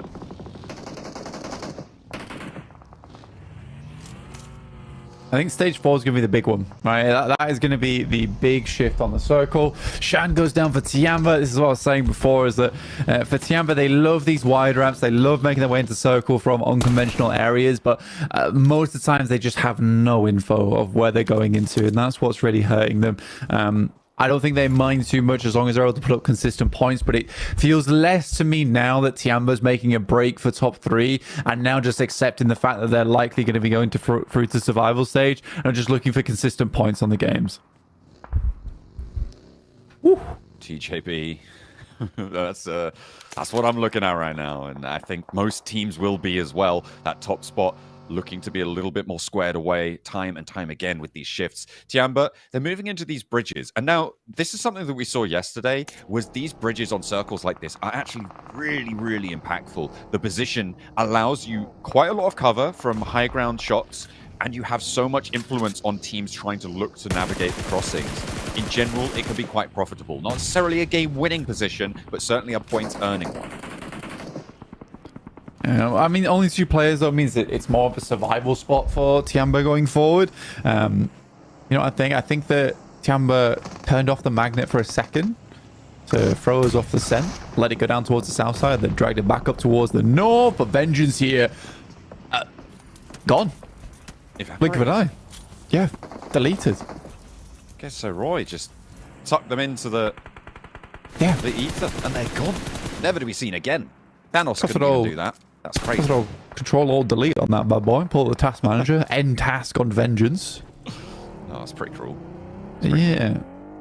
Over. Well, I mean, that is still good stuff for Ghetto Roy.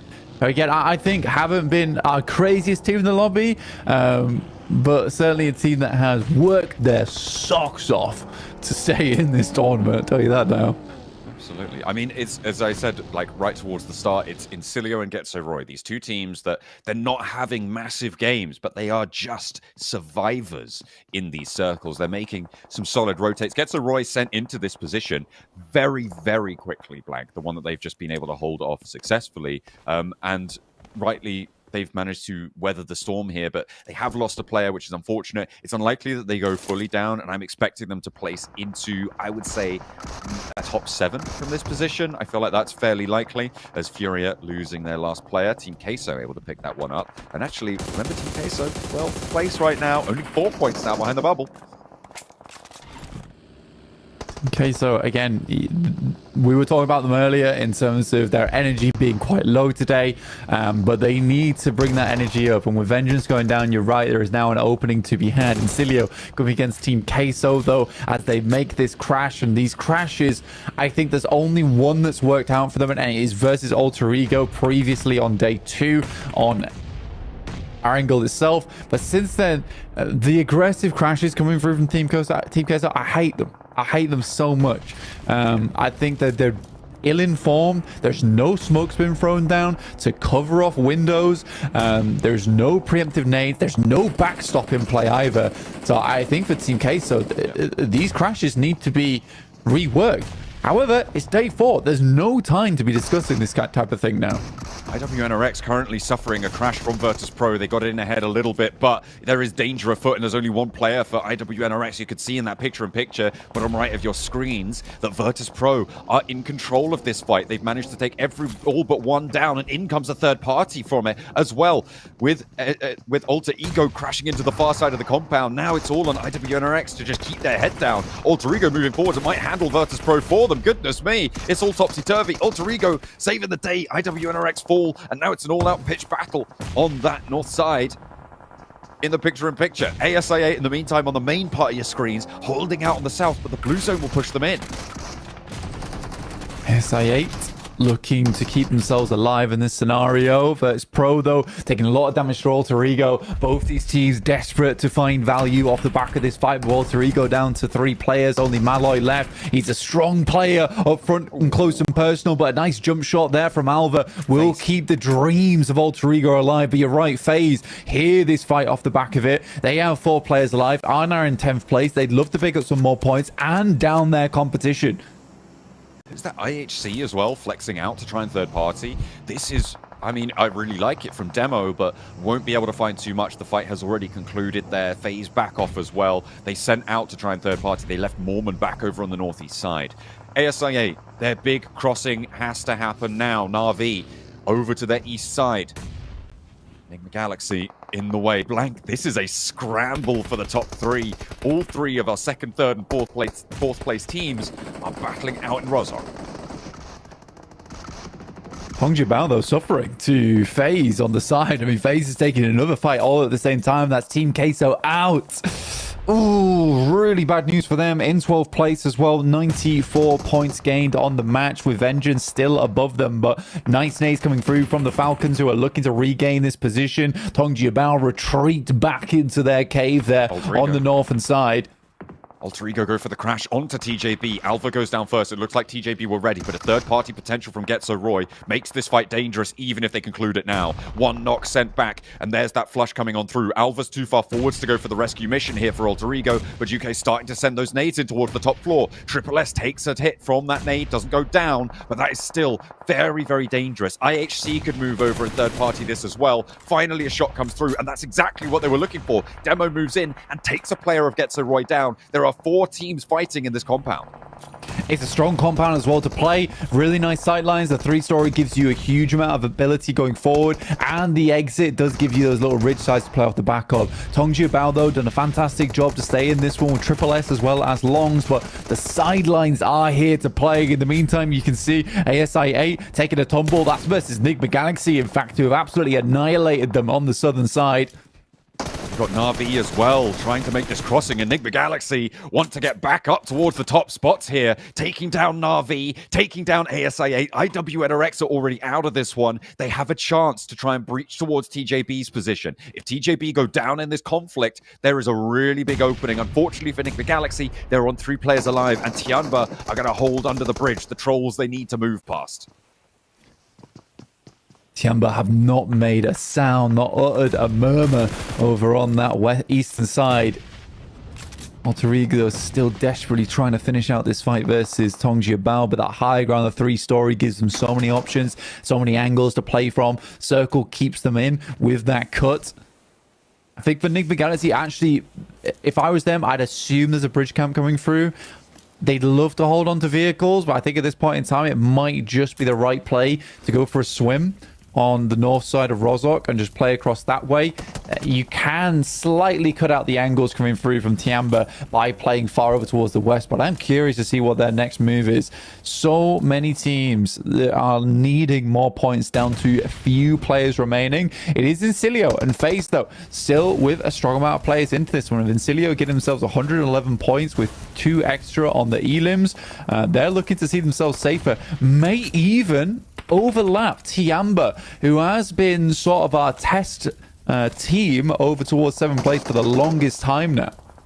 Looking to try and lock down a spot in these survival stage teams as well. Enigma Galaxy open up. IHC, they're getting spotted. This is a really great pickup. Enigma Galaxy have actually moved 2 of their players up to the northern shore now, trying to stay covered off from Tianba over on the bridge. I like this approach from Enigma Galaxy. Falcons are stopping a lot of these teams from moving too far down, but I think that if a team can get into Falcons' position, they're going to have a great time of it. Incilio moving down, I think they've read this too, over towards that lower ground now, and taking a tumble down the cliff sides, taking a lot of damage as well. This is dangerous. Tianba are there. Westron dropping those smokes. We're going to keep them safe.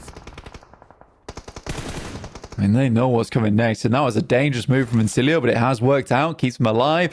XC does find Ralph on the crossing. This is what I sort of expected them to go for, is to drop the smokes. He's a little bit closer to the eastern side as I might have liked, and they did have time with that blue coming in, but IHC, they quickly read the scenario. Enigma Galaxy's a little bit slow on this crossing, but they can stay alive, and Ralph does get back up towards his feet.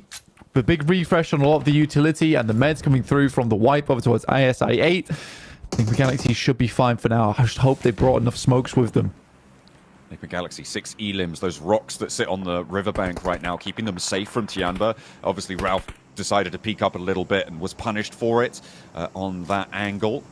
Coming through from underneath the bridge, and the nades can start to come in from IHC. Teams moving downhill. I mean, it shows you that those ridges, they feel like they can play. Falcon's position, that's what I was saying, I feel like is one of the strongest right now in the circle. This fight needs to conclude. Alter Ego, okay, they try and go for it, but TJB, so ready for it. They're up to 5 elims.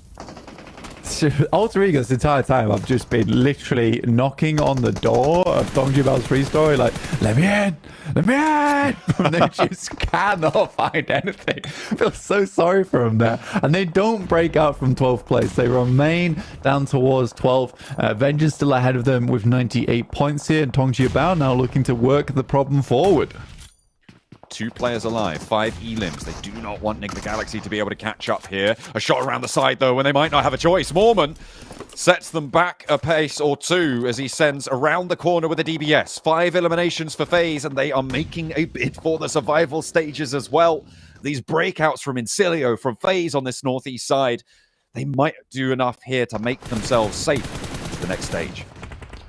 Yeah, it definitely feels like there are some teams that came into today with a renewed sense of will, and they've been able to get much further forward. Some of our other teams just have felt like the game's already over for them, which is a sad thing to see. But yeah, for FaZe, Incilio, they have found their mojo. They're looking to push this one further. 8 eliminations now for FaZe, with all 4 players up. A big game potentially in pocket for them. A nade over towards Tiamba. Remove that threat from the sidelines of Enigma Galaxy, and you afford them a lot of freedom here. Dangerous potentially to take Tiamba out of the mix this early, but Tiamba have to move, so do Incilio, so the fight therefore has to wage on. And Bond looking for the res, trying to play on us too. The smoke's going to clear soon, and that's going to be when Incilio can open the cannons. A dangerous approach from that southeast side. The riverbank for Enigma Galaxy is still in. IHC hold the ridgeline, and the Falcons' position now getting overwhelmed by FaZe from the northeast. FaZe pushing in now. They did lose a player, but were able to get that knock back up again. Fash looks down, finds Bond. That's 2 players from Incilio looking to put up some more points here. 3 eliminations found for Tiamba and a 6th place position. They are still a little bit ahead. I think it's by 5 points here, so Incilio needs to get further into this game. And Enigma Galaxy have just been living on the edge of that embankment. But a quick roll down will take down Icy, and that's 10 elims now for FaZe. A fantastic performance, and they're catching up right now, John. They are really pushing the boundaries now, as Enigma Galaxy have weathered the worst of it, but the team sat ahead of them will not make it easy either. FaZe, I think, in the strongest command position over this circle. They've got a ridgeline to look down towards the rest of the circle on. They've got those off angles to stay protected from different flanks. It's looking pretty good for them. Can they convert? Can they capitalize and keep this gravy train rolling as IHC get pushed on these long slopes, these open grounds, which make it so hard to move? IHC on their triple stack on this western side, a team that has been down in the dumps for a long time and now looking to crawl out of squalor, potentially pick up some more points into this game. But it's FaZe who is just rocking the boat here, and everyone's feeling seasick down towards the water side. Enigma Galaxy stay alive for a little bit longer, will secure themselves at least a 3rd place, staying out of the way down towards the southern side of the lobby. Now FaZe versus Enigma Galaxy and IHC. I mean, this is the ridgeline I was talking about. It's so strong. It allows you to isolate peaks to various different angles, and FaZe have been playing off of it, taking it away from the Falcons, who could really utilize it, only playing as 2. With IHC trapped on their plateau there, they're going to have to make a little bit of a dash here. They've got 1 player further up, that's Yol, who might be able to find some shots over towards FaZe, but it's really looking pretty dire for IHC in this scenario. Only 2 eliminations into the top 3. And remember, these guys need some big matches to come on out and break this one through. Mormon actually sending forwards a little bit exposed to Enigma Galaxy, potentially, who are, remember, in this next circle as well. No, they're maintaining presence. They do have the next circle as well, like you said, which is a really big deal because they're still able to play off the back of that embankment. The question is, how do they really escape from this position? They would need to rely on the circle heading down towards the south side again, but that is not the case as we're heading into Zone 9 next, and that's just going to center up over to where Mormon actually cleared out that position earlier. They need to get a couple of knocks. I think the best thing for Enigma Galaxy to do right now is wait for this fight to break out between IHC and FaZe. Then they need to make a quick wrap over towards the eastern side. Now is probably the time to go for it as FaZe pulls the trigger. Over the top they go. Onzen spray down with a Bison. Yol's down as well. Rogue is there, the last to stand for IHC. There's damage done to Ventores and a lot of damage done to Onzen's. An opening for Enigma Galaxy. Unfortunately, with the way that they cross the river, they just don't have vehicles, Blank. They can't go quickly. IHC are not out just yet. They didn't manage to confirm. Rogue is still there and a potential to res Yol. With Ralph going down, FaZe are looking to continue to put pressure onto this lobby with a big elimination game. We'll see if they can convert in the final moments here. Mela tries to light up the sidelines, but Rogue is just slipping through the cracks time and time again. Enigma Galaxy, they're down to 2. This is a lifeline of a game for FaZe. Desperately needing this one to keep themselves alive. An adrenaline shot to the heart for the team here. Another goes down and they are picking up every single elimination they can find. Up to a potential of 25 points on this match. They still need to clear out the last 2 players, and that is them down. FaZe bring themselves back into the light off the back of 1 game on ERANGLE. What a stand-up from FaZe. They were third-partying, they were playing on the outside, harrying everybody before them. TJB gets Roy, Alter Ego, and the heart is pumping for FaZe Clan. The lifeblood flowing through them once more, Blank. That is fantastic for them to close it down in such a strong fashion. Let's head back to the desk. You better be careful, son. Last time we saw you dance and do the floss, FaZe Clan drop down the leaderboards, but at least for them, up the leaderboards, the only way they're going to be moving in this last match. And honestly, HOGA, Maxman, that could have been the game. That could have been the match that gets them into survival stage guaranteed. Yep. That was the game. That wasn't. That was the game. 100%, dude. I mean, come on. I mean, FaZe with that many eliminations, these guys, you can see the excitement on their face because they know, like, hey, you know what? We don't got to worry anymore about being passed up because, I mean, IHC couldn't get it done that game, Max. I mean, they needed that win. I said it. Like, they had to win. Unfortunately, they couldn't. So for me, in my books, I think that's nail in the coffin for them. I think it's going to be pretty much donezo for some of them, unfortunately, and IHC is going to be one of the squads. I get what they were trying to do. They were playing pretty passive onto the western edge, but because they dropped JAWADPUBG, I kind of get the whole idea that, oh, okay, we're not going to be too aggressive this game. We're just going to make it to the late game. But here, relinquishing this high ground spot that you can see in this replay to FaZe was just the nail in the coffin, HOGA. That spot alone gave them such a good ground to hold on to bully IHC, to bully Enigma Galaxy, and all of the other teams too. The thing is about FaZe too, right, Jukes? They didn't just get it for free. They had to fight versus Team Kesso super early, clear their backside, eliminate TJB, and then and only then they could play that high ground the way they did. So FaZe, sure, they were confident in the late game, but it all started in that mid game to make sure they secure that spot in the first place. I mean, it didn't become easier for them too, like looking ahead in the zones, right? Because they still had TJB, Alter Ego, Falcons to all deal with, to worry about. And that was where the clutter was. I would think I was saying during the match that if FaZe Clan can come out of this without losing a player, I think they're going to win. And they ended up doing so. But how they're able to get through all those teams so cleanly still blows my mind. Yeah, it was craziness. The fact they were able to survive, what was it, 1, 2, 3, 4, there were 5 teams over there, man. That's crazy numbers. And we're not going to lose a single player just to prove Jason wrong. It worked out. I mean, you take out TJB right after their monster performance too. I mean, how more? I mean, these guys had everything going for them in this game, and who knows what could happen? We still have more matches left to go. I think it's going to be pretty unlikely, but like when you get this opportunity, you have to take it. And FaZe just did not hesitate, and that's what I love. I love to see clutch plays in those championship rounds. Oh, I didn't see that spray. Ooh, that was insane. Let me ask you about this, Jukes, because I feel like this might have been a really good indicator from it, or in what I saw. Do you think teams are playing differently now just because of where they are on the leaderboards? For instance, I kind of thought IHC were maybe playing a little bit passive here. Enigma Galaxy as well, playing a little bit passive, just kind of waiting by the water, right, for their time to die, basically, trying to hold on to as many placements as they could.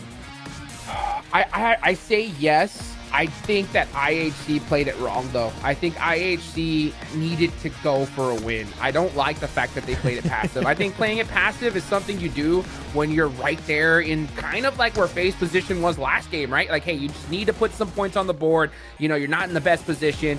But I think IHC needed to go a little riskier here. And some people be like, well, if you're riskier, you're going to really just destroy your chances of making it in the top. But if you don't, where they're at on the leaderboards, I mean, I don't know. I get so frustrated because I wanted to see IHC just go for the push. If they went out, it's okay because They're so far down at this point that they needed a big game, Max. Yeah, I like how saying, "Oh, they should have gone for the win." It's like, well, I think they were trying.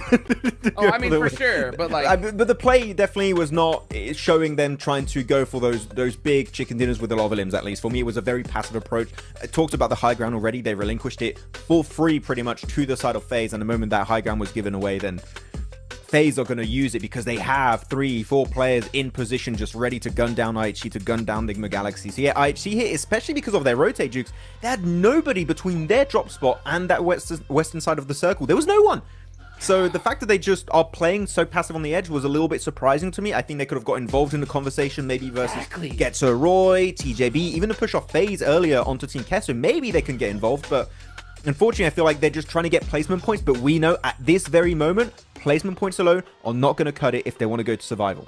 exactly, dude. And that's why I get so frustrated because, like, I mean, yeah, 6 placement points, 2 eliminations. If this was day number 2, you know, match 3, 4, I'd be like, great game from IHC, right? They put points on the board. They didn't get a good position, but they did it. But I mean, they are so low on the leaderboards here. I mean, what were they prior to this game? Let me go ahead and double check. Yeah, Last they were. place. Yeah. I mean, yeah, they were in last changed place. for a while. But I was thinking the math from FaZe, right? Because FaZe was in 11th. They had 98 points. IHC had 72. You're not gonna cross that with only 8 points. You need double-digit eliminations. You need a good performance. And IHC weren't playing for that. They were playing just to put points on the board. So I'm disappointed. I don't know if they realize what they're trying to do here, but maybe they were just trying to do it for this game, and then maybe the next one they're going to go for it.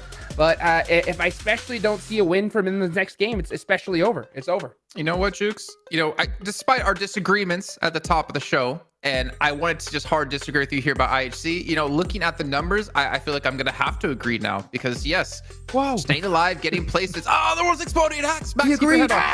head up. The fact is for them, like, yeah, you might be about like 18, 20 points out of top 11, but you have to start making some moves, and you don't want to wait to that last match to make that move because anything can really happen in the last match like we saw last week. So for me, yeah, IHC, they have to go for it in this next match or I would count them out fully for sure. But maybe a question for you, Max. FaZe Clan, with that massive victory they just had, could they even be a contender now for top 3? Well, I think that's a big statement to make. I mean, maybe Gotta go back to mathematically back. speaking, they could. Who knows? That could happen, right? But right now, I think they're just keeping themselves safe from possibly going down in the bottom 5. I think that this game alone just solidifies their spot in the survival stage. And one thing I want to highlight about FaZe, and I think me and Blank kind of echoed this point a few times, is that Mela clearly is the star player of FaZe.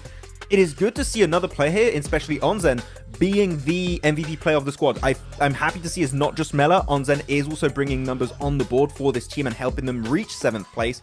And I just hope that we see a little bit of a hotter start from them in survival, because top 3 for me, I'm not really counting them in just yet. But survival, if they play the way they played this match in particular, Jukes, I mean, I have high hopes they could maybe go the whole way. Like, that was a really solid game of PUBG Mobile from them. Yeah, beautifully executed from FaZe, and right at the right time too. I mean, yeah, it is still possible, Jason, for them to get in the top 3. They got to go back to back though. They need to win this game.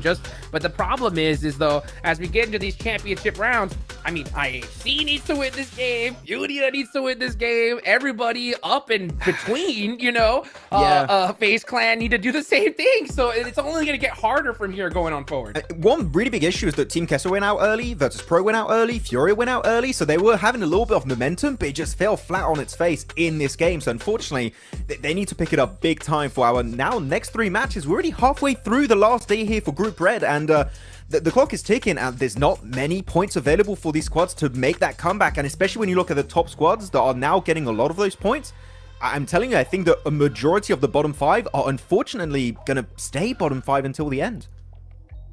Even Alter Ego, I kind of want to give them a glimpse, man. They got 8 points in the last Don't game. get I me think it was 7 started. eliminations, 1 placement. They got 4 eliminations in the match prior with with the 6th place. I would have hope for them. I want to see Rosemary get to the grand finals, but we're gonna have to wait because we're gonna head to a short break to get things ready for the last half of our final day of Group Red. We'll see you all in a few.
Welcome back to the final day of Group Red. I'm joined by none other than Senator from Team Falcons. By the way, shout out to all the fans that voted in the chat on that poll.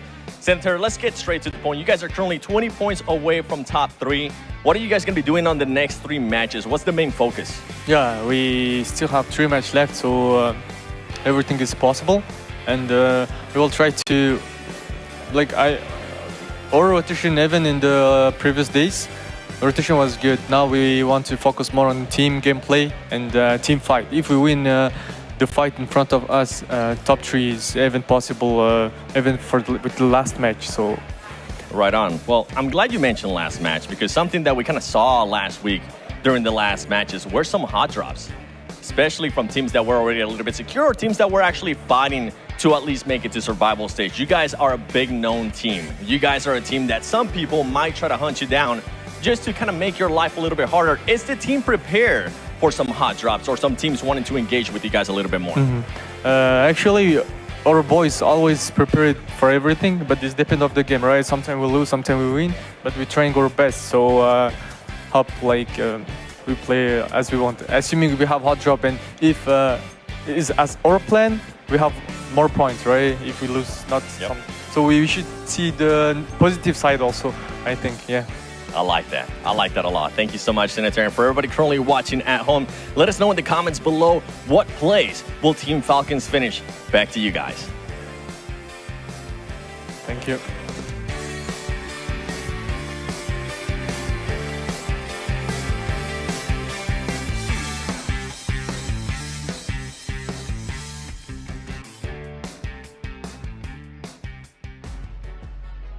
We are back as we got to hear from Senator coming in from Team Falcons. Not too worried about the hot drops. Thinking it as an opportunity to get more points. Okay, interesting stuff. I got Hot Jukes and Jason Statham, or French Jason Statham, going to be joining me here on the desk. I'm not sure if he's actually committed to the bit or if he's committed. So Mr. Statham here, obviously seen a lot of these teams in PUBG Mobile going head to head. What are the teams you're really keeping your eye out on? I'm looking at the big fragging teams here, Jason, and realistically, I've got to say, what the hell is IWNRX doing? No chicken dinner yet, kind of cringe, so it's gonna happen. Kind of cringe.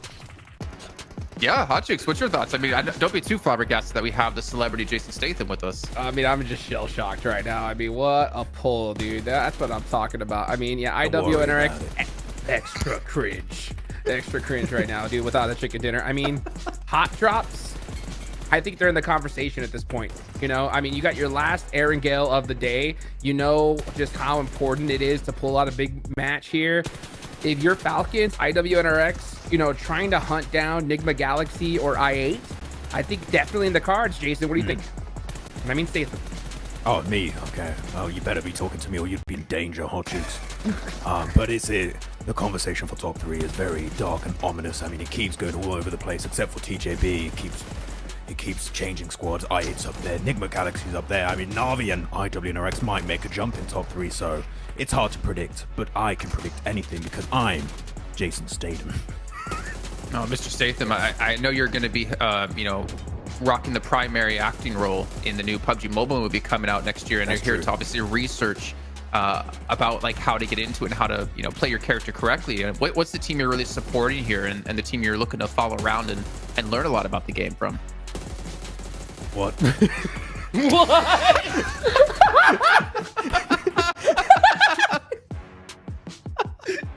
It was intentional. I didn't know, Mr. Statham, that you were such a comedian. But we are taking a look here at Vengeance up against Alter Ego, our current 11th and 12th place. And we can see, Alter Ego's elimination is definitely going to be on point, as we've seen Vengeance in the past specifically trying to play for these placements. But that top 4 rate is really, I think where Alter Ego is starting to struggle here. Yeah, they're having a bit of a... Can I come back? Is it my turn? Yeah. He had to go film a scene or something. I don't know. He's busy. But yeah, Alter Ego right now, they need to make it just further into the matches. Sure, they showed some good potential fights every once in a while, like Hands again, Rosemary. They have that fragging potential, but they just... Again, the top 4 ratings of 9.5%, just 10%? What? They're just going out so early. I'd love to see their survival time, but it must be insanely low. So they need to step up on that front for sure. You know what? I got a question, Max. What do you think about, at this stage, IHC is what, 18 points behind Vengeance, right? It's not happening. I know it's not happening, but like, wouldn't they have to go for vengeance at this point? Right? It's not happening. Stop. Okay. Oh, Mr. Statham, while we have you here, can you tell us about your favorite mobile device that actually all the players here at PMGC are using? I'm actually really happy you bring it up. It's this device, Jason. It's the Infinix GT20 Pro. I recommend it. Me, Jason Statham, love this device. It's fantastic. There you go, right from the mouth of the actor himself. I'm so happy to have him on the show. We can see that Mr. Statham, I think he might have to go again and film another scene. He might be used on set or a mission. I don't know. I'm hoping we can get Max Ben to take his place here in just a few. But HOGA, Alter Ego, I feel like they do have a legitimate chance to get back into top 11, which is why I kind of have them as one of my teams to focus here. But really, the bottom of the table it's so rough right now, where again, one match can lose it for you, one match can almost guarantee it for you. Yep. Yeah, and Alter Ego, I mean, they're in that stage where, yeah, it's hard because a chicken dinner obviously would be amazing, but they're in that place too where it's like just putting points on the board is a necessity. So I'm not going to be ashamed to see Alter Ego play it a little conservative here, Max. What do you think? I know that you picked them. I mean, looking back on some of their games, we had one ERANGLE earlier where they were just completely scared of fighting i8 in the first place. I think that here they're doing something similar to IHG, which is we just want to survive to the late game and hope that it's enough to push us in top 11, which for Alter Ego, that might be enough. But again, we mentioned it many times.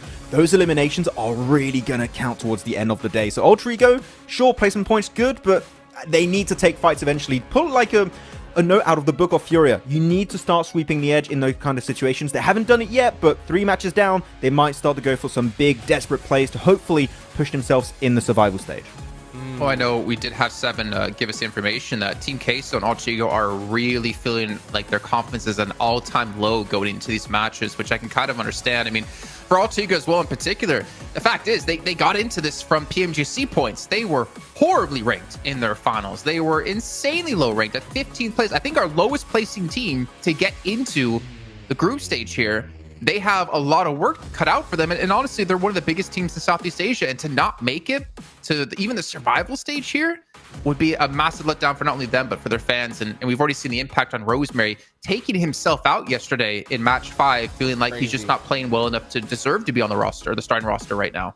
Oh, yeah, their mental game's is at an all-time low. I mean, honestly, the way I'm looking at it with how they've been playing, they need like a huge circle gift, I think, if we're going to see them make it at this point, unless they show me something different. Because, I mean, hearing it from their mouth, just saying that, you know what, that they're not feeling it going into this is a big statement to make. All I know is that I would never admit that. You know, I'd be like, hey, we're ready to go. Let's make it happen. You got to cheer your squad up and just kind of reset here, because they are one of the best teams in the world. You can't get in your head at this time in the championship round. So for me, when I hear that, I count them out already. As crazy as it sounds, that's just the way it is. Man, that's rough. That's really rough indeed. And obviously still 3 matches to go. We'll see and check back in with that later on. But what about FaZe Clan? Max, you had them as one of your teams to focus. I kind of wanted you to go into why. How they were playing in SEA was actually quite interesting. They were not one of the most fragging teams in the lobby. They were not just like this big standout squad. They were just consistent. And for me, consistency is pretty important going into a PMGC. A 4-day tournament, consistency is quite relevant. And I thought that would be enough for them to push them at least in survival stage, maybe even competing for top 3. They were kind of an underdog team for me, Jason, in particular, and I thought that they could be a bit of a surprise, but they had a little bit of a slow start, so that did unfortunately hurt them for the overall rankings towards the end. Okay, well, another team here on your screen, IWNRX, need to have a step up here. I mean, again, it's Mirren Sejong to be towards the top of the table for almost every single day, that to go into the last day and not be able to just have that one good game you need. The catch back up could be unfortunate for them, but I believe it is time here, gentlemen, to head into our final ERANGLE of the group. John Allen and Blank, let us know your thoughts here about IWNRX and how they can look to improve in these final matches. I think they need to find something. They need to fix it, call the mechanic, get them locked in on the vehicles and getting on in as fast as they can, because no game is expendable here. They need to be fast, they need to be furious, and that's right, I have just rattled off 3 Jason Statham references. Fantastic to have him on the desk. Really appreciate him stopping by and showing his appreciation for PUBG Mobile. I might also do some jokes and then explain the joke that I've made. Yeah, that's right. Good. Being there at work. Stop being a crank. Sorry, bro. I apologize. That's actually a Jason Statham move, if you guys didn't know. That's why it's funny. Yeah. Yeah.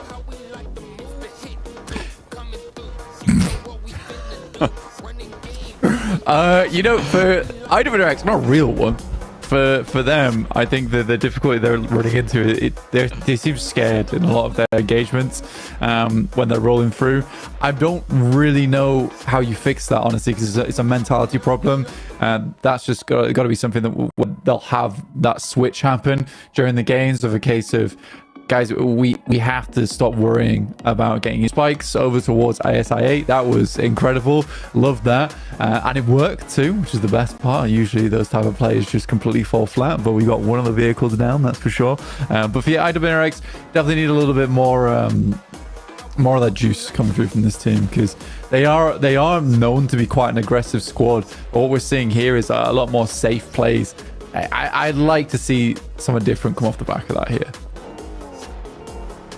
Looking for something special on the southwest circle. Leaning on the horn here for TJB. Letting it be known they're here to play. Fantastic stuff. Top of the tables right now. 10 points in the lead.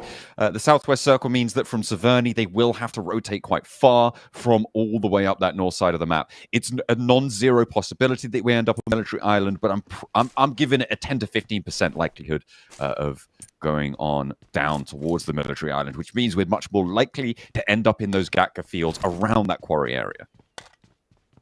Yeah, there's definitely a possibility to head it back down that way. So I think teams need to be aware of that happening, as we have had some funky circles in the past too. So that's something teams will have to make sure that they're aware of going into the future of this game. I think that if I'm looking at the circle right now, though, ASI8 do have a big benefit for the fact that they do start a military base and the circle cuts so much of that island in. There's no one else there. They have a ton of time to loot before they think to make their approach out. We do have a interview coming through from the coach from ASI8, and he's going to go over some of the little different things that have been going through that team's mind to keep them set up towards that top side with 7. Welcome back to a quick interview with the 7WG, and I'm actually joined by the coach from ASIA, Trenda. Trenda, you guys were able to get a chicken dinner. You're currently in the top 3. We have 3 matches left. What is the team feeling like? What are you guys going to be working on the next 3 matches to make sure you maintain yourself within the top 3?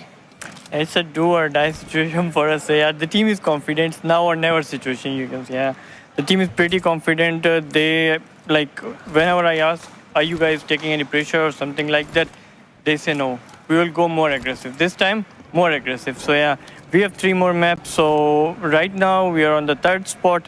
Inshallah, we will do better. I appreciate you, brother. Thanks so much for your time. Back to you guys. Fantastic stuff coming on through. I mean, the fact that you're not letting that pressure get to you, that is so important. The mental game is one of the biggest battlegrounds in PUBG Mobile, in the competitive scene, is making sure that you can keep your head level when all those around you are losing theirs. And that is how winning is done. Well, for ASI8, I always enjoy watching this. This is not how you climb, but in PUBG Mobile, it's definitely a way that it works to get it up on high and go for some scouting positions. Also, a really nice spot to scout from, just purely because this is one of the positions where you don't have a lot of sight lines looking out this way. You can't stay up here forever, but it's a great spot to know when teams are coming, especially from the roadside. But going back to ASI8, it's a very interesting one, the way the coach talks about the team and their confidence, because I think that ASI8 was one of the few teams that came into Group Red with the best mentality of, we want to get 70-80 points today. That's our goal.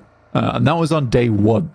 70 to 80 points on a day is a ridiculous feat to grab, but like I said, they're shooting for the stars, and if they fall short of the stars, doesn't matter, because they've still rocketed into outer space, which is what they've been able to do during Group Red. 153 points. It's looking very, very nice for ASI8, and the fact they're able to keep that mentality up and take some of these more aggressive plays, which have sat them up towards the top side of the lobby, allowed them to win from spots like southern side of Everest inside the fields. Yeah, really, really nicely done. And I can only hope it continues, because this is a team that has really impressed me, and some of the greatest talent coming out from Pakistan. Great stuff, great performances coming on through. And it is just kind of unfortunate that they're facing off against TJB, who have had the most chicken dinners of any team ever in group stages at these international tournaments since we've had this format. And they have just absolutely come up blasting, which is a little bit unfortunate. It means those chicken dinners haven't been going elsewhere. Otherwise, things may have been a little bit different. If day one TJB had returned, this would be a very different story right now. And things could be a whole lot more chaotic, which I know is strange to even consider that to be a possibility. Getso Roy, they have continued to keep up that sort of middle of the pack pace, getting into these late games, moving quite efficiently and effectively, but not really holding up in those fights on the other end of it. However, they are still profiting and should likely be in the survival stage, but it's definitely possible that they could slip down as well. Yeah, if it gets to right, they're a team that was just about holding on, right, keeping the five-finger grip on the game so far, but they are now in a little bit of a dangerous scenario in 10th place with Incilio rocking up 118 points, Tiamba 121, and FaZe for the first time in a long time been able to pick up that 7th place. And not too far behind Falcons at the moment. And we had a nice interview there with Senator. Still feels like that mindset is good for them. I actually really appreciate the comment of the are you expecting hot drops? It's like, yeah, but you got to look on the bright side. As if someone hot drops us, that's plus 4 points, right? Surely. So I like that. But again, yeah, for Falcons, it was very obvious that they were very much working on their rotates coming through. Ooh, this is big actually. Coming through those first 3 days, but I like that now they're looking further towards their team fights, because that is certainly a position where they are lacking, and we saw that from the very first match of the day there on Sandhawk, where instead of going for the full 4-man push up towards FaZe, they lose that fight out, and that might have been the opening that FaZe needed to get towards this position now. It's crazy. There were 2 teams waiting for this TJB rotate, right? That's both on either side of it, ready to slice straight on through that approach. And TJB on 2, going to divert into the crates here. It's interesting decision to take on this path. I mean, you're using that cover from the east side and trying to get around Everest, I suppose, and send all the way out on that west side of Gatka Fields. Maybe a little bit of a change of plans after they lost 2 of their players, but we'll see if they can adapt into this one. Flower, Triple S, both fairly solid, well, very solid players for the roster, so not out of it just yet.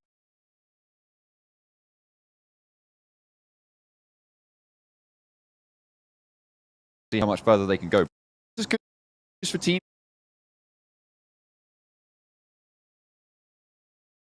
Going to take that top spot from them. Yeah, absolutely. I think that when you look over towards some of our squads who are chasing, Tiamba's never quite been able to get Tongjibao's never been quite able to get fully ahead of the squads in 2nd and 3rd place. They have definitely made a good breakout for it, but it's not happened just yet. Another circle that benefits ASIA, they can just calmly chill down towards the southeast side. No one's going to want to go towards Military Island because they know that no one is heading out there in the first place. They know the circle's likely not going to end up towards the southeast side. Good shots from IWNRX as well, with that scouting position up on high, alerting their teammates to the squad that is coming in fairly quickly, and Zedwolf will once again take up position on that high ground. He's up on that radar dish and he scanned the galaxy for a point.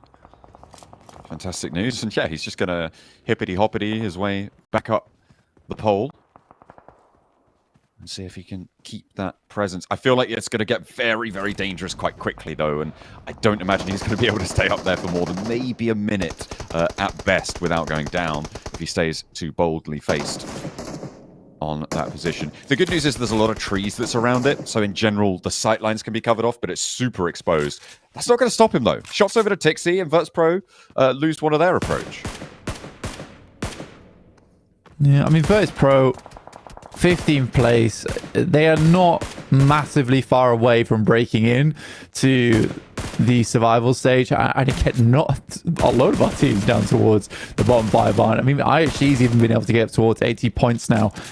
It's wild how close this is for those bottom 5. I think this is our most competitive lobby, and probably will be even going into Group Green. We had Group Yellow, which was a group of death just because it had some horribly strong teams over in there, mixed in with some of maybe our weaker squads, but still very strong. For Group Red, on the other hand, I think this is way, way more evenly matched, to the point where I think you wouldn't be unhappy to see any team drop out of survival stage and one of these teams from the bottom 5 jump up. I don't think it would feel like anyone was stealing away a spot towards the survival stage, because they all sort of deserve to be there in their own rights. It'll be interesting to see how many teams from each group make it through the survival stage as well, Blank, and that's what I'll be looking out for, to see if, because of how closely fought it is, we're going to see some very strong teams from the top of Group Red and even all the way down through the middle of it have a really good go at those survival stages, see if they can get all the way through it as well. Maybe, and it kind of feels this way, right, where looking at those survival stages, you're taking 9 of our very, very best teams out of there, right, the top 3 from each group, and you're giving the middle of the pack a little bit more of an opportunity to shine.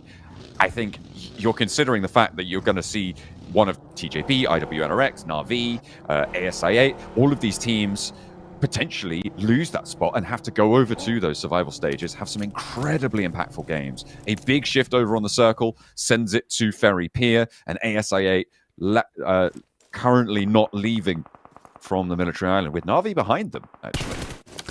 Yeah, Na'Vi was able to make a cool rotate over towards the Eastern Bridge and move down. And I think they sort of expected ASI8 to just be quite calmly chilling over on this side. They already find Noki because they have been brazen on their approach here. I didn't expect anyone to come down here. I didn't expect anyone to push out into military either. But Na'Vi with a very interesting rotation, looking to take up that position from ASI8. I love this. I really do love this. And it's very indicative of a team currently in 4th place. And they're taking out their direct opposition as well in ASI8, who are currently in 3rd place. So this is massive in terms of the standings. I mean, they were talking about Sandhawk potentially being a calculated approach to the team in boot camp, moving on in, and I feel like this may be the same sort of play. You're right, it is so pivotal that it's against ASI8, and you know 100% of the time that ASI8 are going to be on this military island. So you push in behind them, you're moving on through as Na'Vi. This has been a great opportunity for them. They're playing as 3 on ASI8, but one of them's trapped down the cliff face. UZM split off. Falak is completely out in nowhere. And so whilst they are as 3, they're basically 3 solos right now.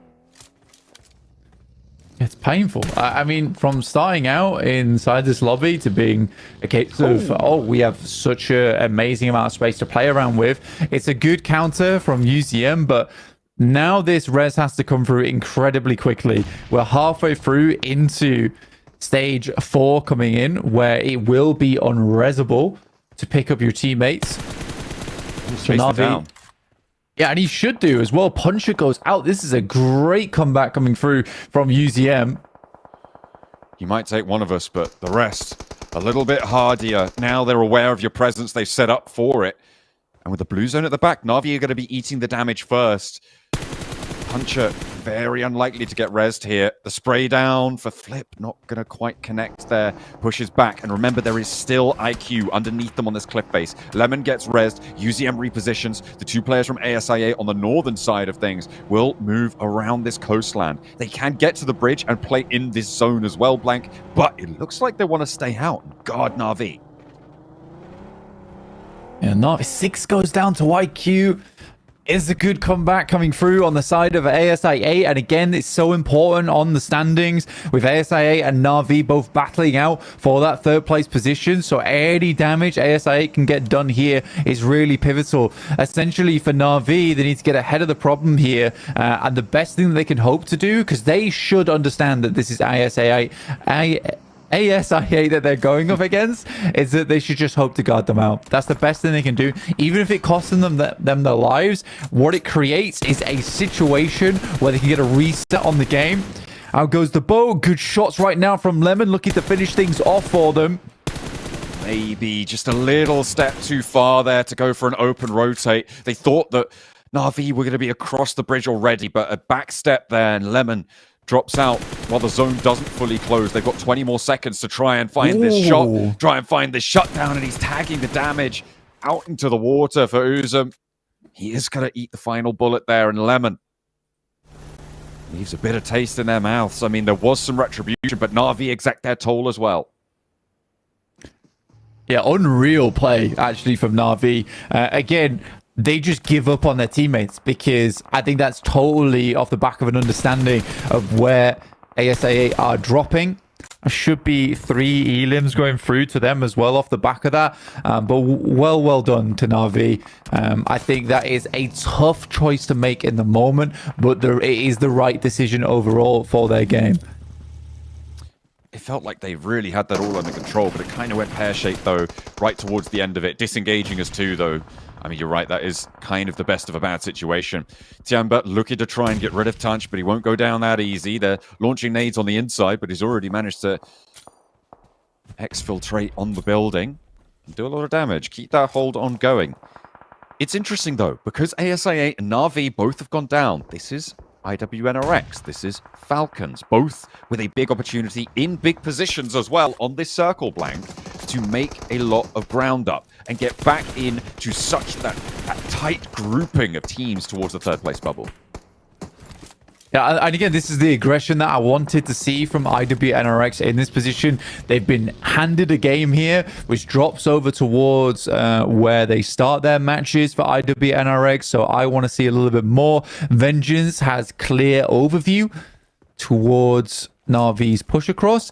ASIA actually able to get their second player back up again, so 3 elims not going over towards Na'Vi as they left that spot earlier on. So well played to them. And as to, there's a good chance they can get further into this game. If they can get up into the ridge line that stretches that tree-covered ground, but at the moment, IWNRX really not letting anyone else in, because this east side is popping off with Incilio taking heavy casualties, and FaZe continue to put pressure on the lobby overall. Remember their last game? That was pretty bombastic. We'll see if they can have a repeat performance. They've managed to get 4 eliminations on side already. The Falcons unlikely to stretch out for a big third party to their location, and likely the only team to counterpoint the IWNRX spot, the Flip, close by, playing secret agent Cody Banks right now. Yamek doesn't spot it. Flip stays alive a moment longer. Yeah, that's the step up, move forward. And this is a dangerous run that he's making, but it's the only play that he can make in this moment. Get himself further in. No more first aid kits either. I think he's working with bandies as well as some stims. Have they? They must have seen this, surely. Oh, yeah, they definitely have. They're going to know something's up. Did he just take shots? Not entirely he went sure. down. He went okay, down. He's down. Crisis averted. Vengeance handle it. Na'Vi are out, and that is a pretty big team to fall at this stage with only 2 elims. They don't make it across the crossing. They have to essentially now hope that ASIA go down early in the next couple of teams, so they don't really get too many more points off the back of them. But yeah, this could have been a really good game for ASIA, and it is scarpered by Na'Vi. Doesn't gain either teams too many points in the future, but it does just get a reset in. And for Na'Vi, considering where they were playing at the beginning of this game, to be honest, I don't think that they had that big of a chance into this circle anyway. So taking your competition out, it's a bold move. There might have been a world where they were able to get in towards one of these positions on the eastern side of the lobby, but who knows? We'll never know. This game would have to be replayed. SIA actually spotting players from Vengeance, picking up some points there on the south side, trimming the overextensions away and maybe looking for more to the high ground. That's IQ landing another knock. This guy is on the warpath today, and I mean, you can tell why with the points tables as close as they are. Unlikely to see this flex back out from Vengeance. I think that might be Lily just going down, and IQ continues to surge out and put pressure onto Vengeance. With 2 of their players remaining, he gets the flush going. IQ are actually going crazy right now. ASIA, you can never count them out until they're done. Actually finding 2 extra eliminations as well. Here's IHC coming against Tongji Bao. Currently down to 2 players. Nice nades over the top, keeping them at bay, keeping them cornered inside of the shack. And IHC on 4 elims on the game. TJB looked to stop the first approach. Demo does go down. I thought it might have been to a team nade, but it was a step out spray down. IHC moving up to the shack against 2. One of them on a sliver of HP as well. But finally, just down to 1. It's just Flower to contend with. They got cut out earlier, and IHC are fumbling this approach. Flower low, but they're out of there completely. The third party angle. No, wait, Godless is still there. Okay, now he's down. But so's Flower. What just happened? Oh, dear me. I mean, to be honest with Godless, you gotta admit, in that moment, the fact that he's able to jump up just as a vehicle explodes and gets the DBS shot through the window is somewhat remarkable. So at least they're able to finish off Tongji about in that moment. Nice nade comes through from Flower as well through the window. Didn't even prime it, just allowed that one to cook on through, and then it explodes at the worst timing there for the boys over on IHC, who go out with 6 eliminations. Blank, the point scoring capability of the top 4 is severely diminished now. ASI8 finally going down. They get 5 eliminations. It's a decent result given what situation they were in. Getting those 5 elims, as Jason was saying back on the desk, that's Kaplan, not Statham. It could be enough to see you safe, but towards those top 3, it's probably going to need a little bit more juice. Enigma Galaxy on that south side with 2. If they can survive for longer, they may be able to secure that second place. Zedwolf finally having to hop down there. But IWNRX, 4 players alive, looking fairly solid in their spot. Falcons, 4 players alive, fairly solid in their spot. FaZe, 4 players alive on this northeast side. We know they're liking to frag out today. Can these pushes towards these top pack come on through on this game as well? I mean, FaZe are just flying through. They have done this multiple times, though, in the past in terms of getting into tournaments off the back of their final days. Yeah, I mean, for FaZe, 4 eliminations. Like you said, point scoring potential of our top 3 severely limited. ASI8 were able to get 5 eliminations. So, honestly, big thumbs up to them for the fact they were able to make that happen, despite the shaky start that they had, which sits them a little bit further ahead of Na'Vi. IWNRX, though, is the team that I am focusing over towards. They have had a good game so far. 8 teams remaining, 22 players. This is where they need to make their breakout. This is where they need to clear that gap between them and Na'Vi and ASI8, and potentially even Enigma Galaxy on the 2 players they have. Enigma Galaxy, they have Team Queso to their south side, but IWNRX are making that approach for Team Queso a little bit rough here. Getso Roy, I mean, trying to rotate into the late game here again, but they don't have too much to work with. Only the 1 player, and already Zedwolf knows where you are. A nade, not going to target Car directly, but spots him as he peeks his head up over the parapet, and Zedwolf takes it clean off. That's Getso Roy down. Yeah, good stuff. Very, very good stuff there. We'll keep IWNRX nice and safe over towards that side of the map. FaZe, though, up against the Falcons. Both teams, I honestly don't think anyone would have expected both these teams to be so closely in contest on the leaderboards, but FaZe is here to play now. Big. Team Queso, though, nice shots over towards Enigma Galaxy, especially for Team Queso now on the chase above Vengeance, who are on 100 points. Team Queso currently on 99. Remember, of course, those placement points are going to start to rack up for Team Queso, which means that they're likely already over that mark, but they want to be more than that. They want to be further ahead, beat out, get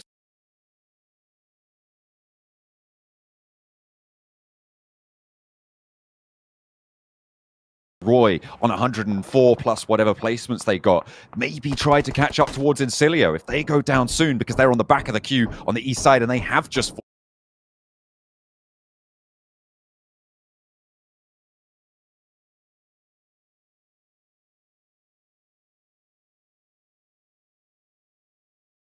So Team Queso, again, with an opportunity up into that 11th place now. Vengeance slipped down.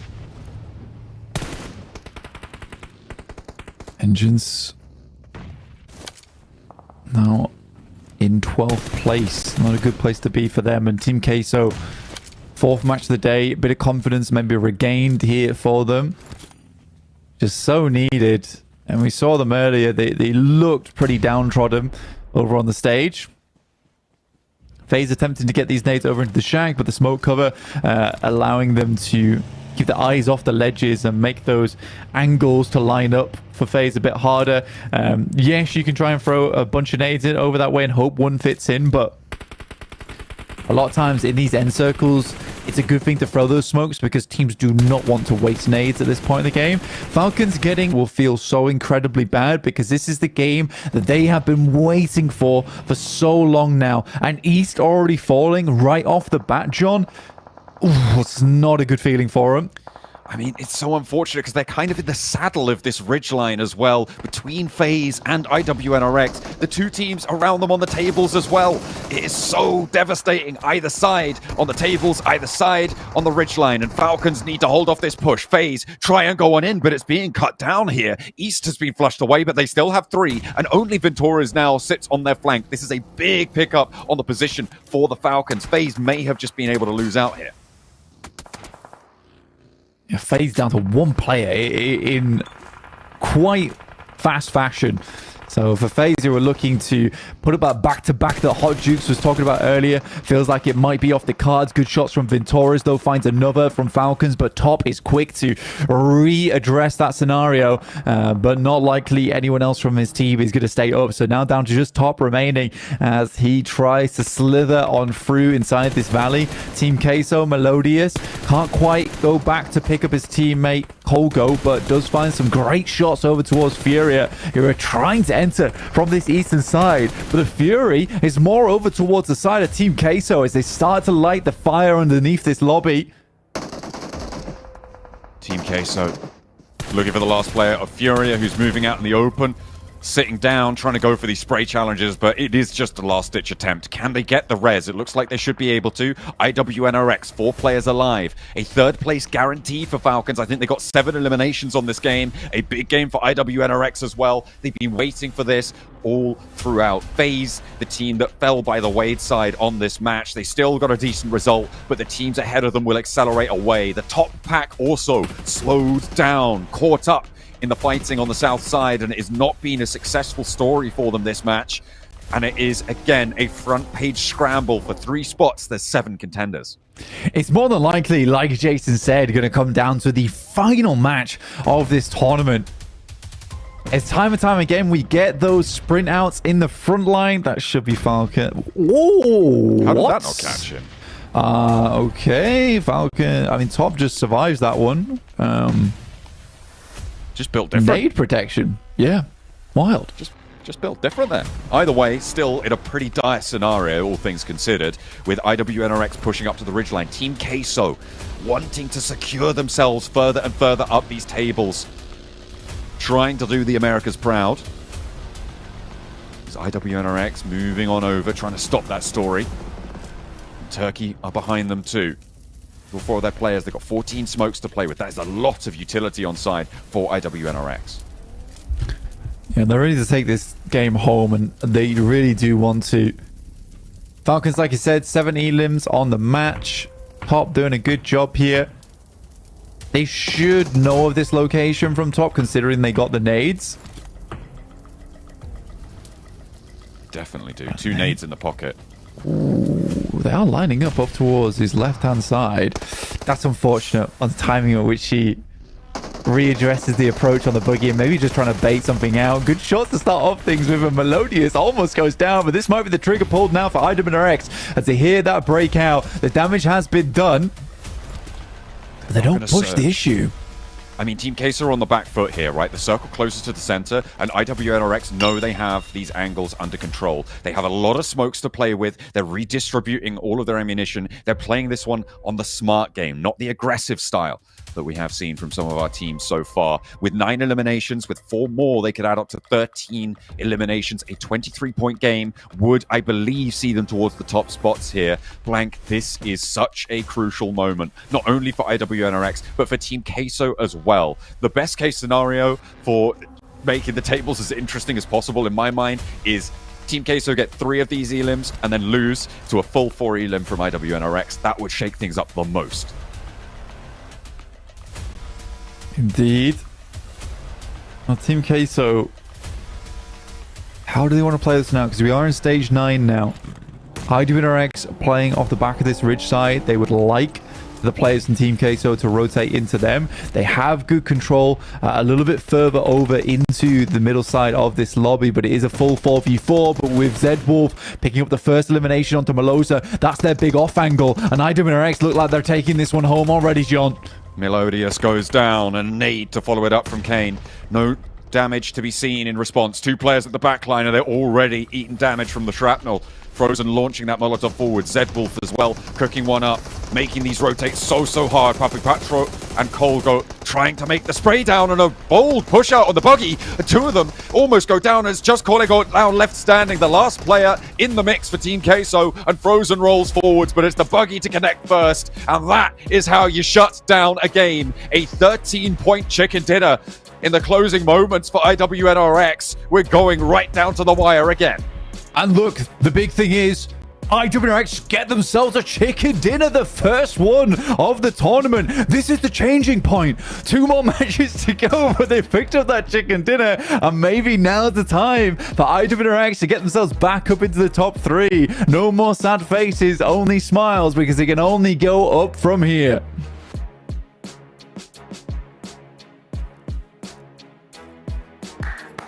They done Yes! it! It's possible! Let's go! Oh, man, IWNRX. Clutch badge has been earned, Max.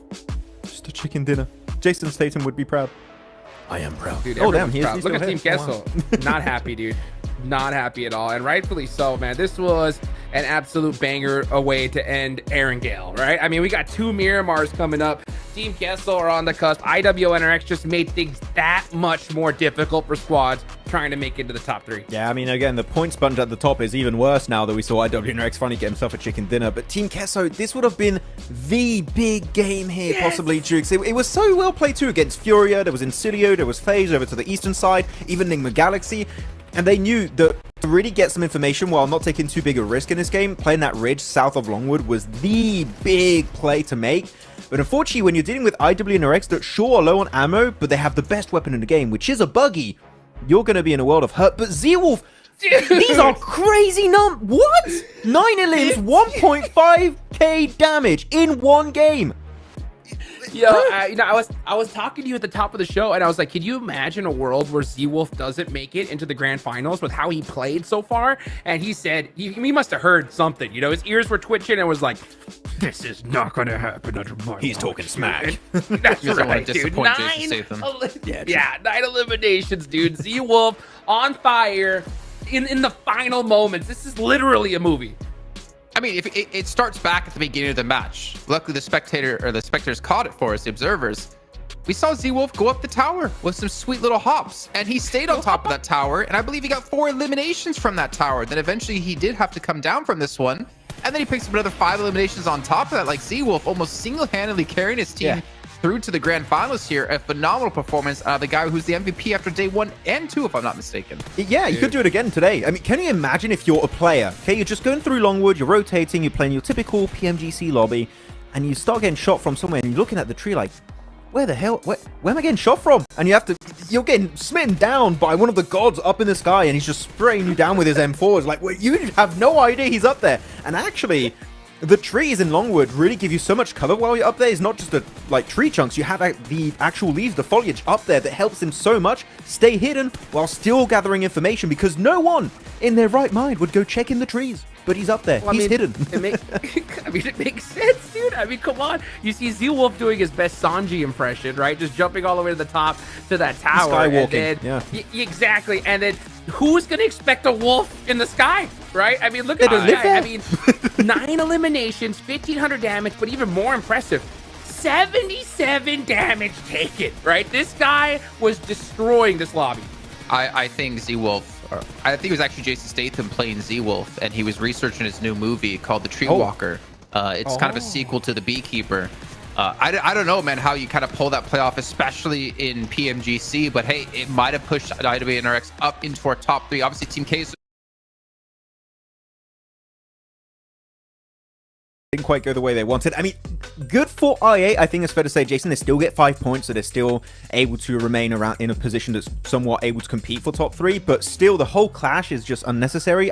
We did talk about it, right? And I think, Jason, you especially highlighted that Na'Vi were going to the east and then came back to the western bridge. Actually, going to the eastern bridge, committing to that, just like 4MB would do back in CSA, it is not a bad idea. I think actually in this game, that would give them an easy access to Longwood. So maybe Na'Vi should have maybe thought of that and actually committed to that play a little bit earlier. second thoughts, dude. Second thoughts. Literally before going into this match, my teams to watch were Na'Vi, IWNRX, and Falcons, because these are all three teams that needed to break into the top three. And IWNRX and Falcons needed to win this game. IWNRX did. Falcons put up some big points, and Na'Vi were right there. And that's the hard part, was when you start playing towards the leaderboards and you're so close into breaking into that breakthrough point, where I think it was Na'Vi only had what, 5 points? Yeah, only 5 points away from ASI. At that point, you can get in your own head. You could be like, ooh, all we need is 5. We just need to put something on the board. Ooh, going down this other bridge is too risky. Let's just stay here, and it punished them. And that's a problem. Again, and especially it being the last Era Gale, you're going into Miramar now, a whole new map with only 2 left to go. And the last game's going to be crazy. It's going to be that much more difficult for Na'Vi for sure. Oh, for sure. It's going to be so complicated at the end, by the way. Again, GGZ Wolf, while we surprised his MVP, no. It's pretty much what you expect with these kind of stats. Crazy, crazy numbers. But I do want to highlight one team here that has been really silent, and their spot in the survival stage might not be assured anymore, and that's going to be GetZeRoy. They've had a bad day, to put it simply. They've had a really, really bad day, and currently they've been slipping. I mean, they we'll see on the leaderboards how far they are, but they could be overtaken. But here we go, leaderboards, and IWNRX still not back up there. They're tied. No, yeah, exactly, tied. But because they have only one chicken dinner, I has 2. They're not able to surpass it. If we ended right now, that would have been the worst case for IWNRX. But to still see, like, I think FaZe, okay, 7th and down, we're probably calling out, unless we see a big win out of one of those teams. The Falcons, Na'Vi, IWNRX, still in the running here for top 3, whereas TJB, I mean, as long as they just don't go out 16th place in the next 2 matches, I think they're going to be through. Even then, I think they're through. They're fine. Yeah, TJB's good. Yeah, but IWNRX, Jukes, they need to do it again. We need another one. If you want to make sure you can at least win that tiebreaker, we need a second win on the Miramar, so it needs to go down at some point. Dude, you got all of Pakistan right now biting their nails. This is so close, dude. I mean, it's coming down to the last match here. I mean, even Nigma Galaxy aren't even feeling too happy with this one. Anything could happen here. Looking at the second page, though, oh my goodness. GetZeRoy on that cusp now. Fudia are still in the mix. They need a big game here. After watching IHC go out early, bang, bang, bang. That's the nail in the coffin. These guys are going home. I'm so surprised by GetZeRoy. They were in 8th position and they just kept slipping the entire day. They're 5 points ahead of Vengeance. Also, Vengeance slipped out. What the hell's happening over here, man? Well, so Team Queso, they were 13th place and they moved up to 10th after that last match, which is why I was kind of surprised why they were so upset or didn't look happy about that last game. Obviously, they wanted to win, but they still were able to jump up massively in the leaderboards.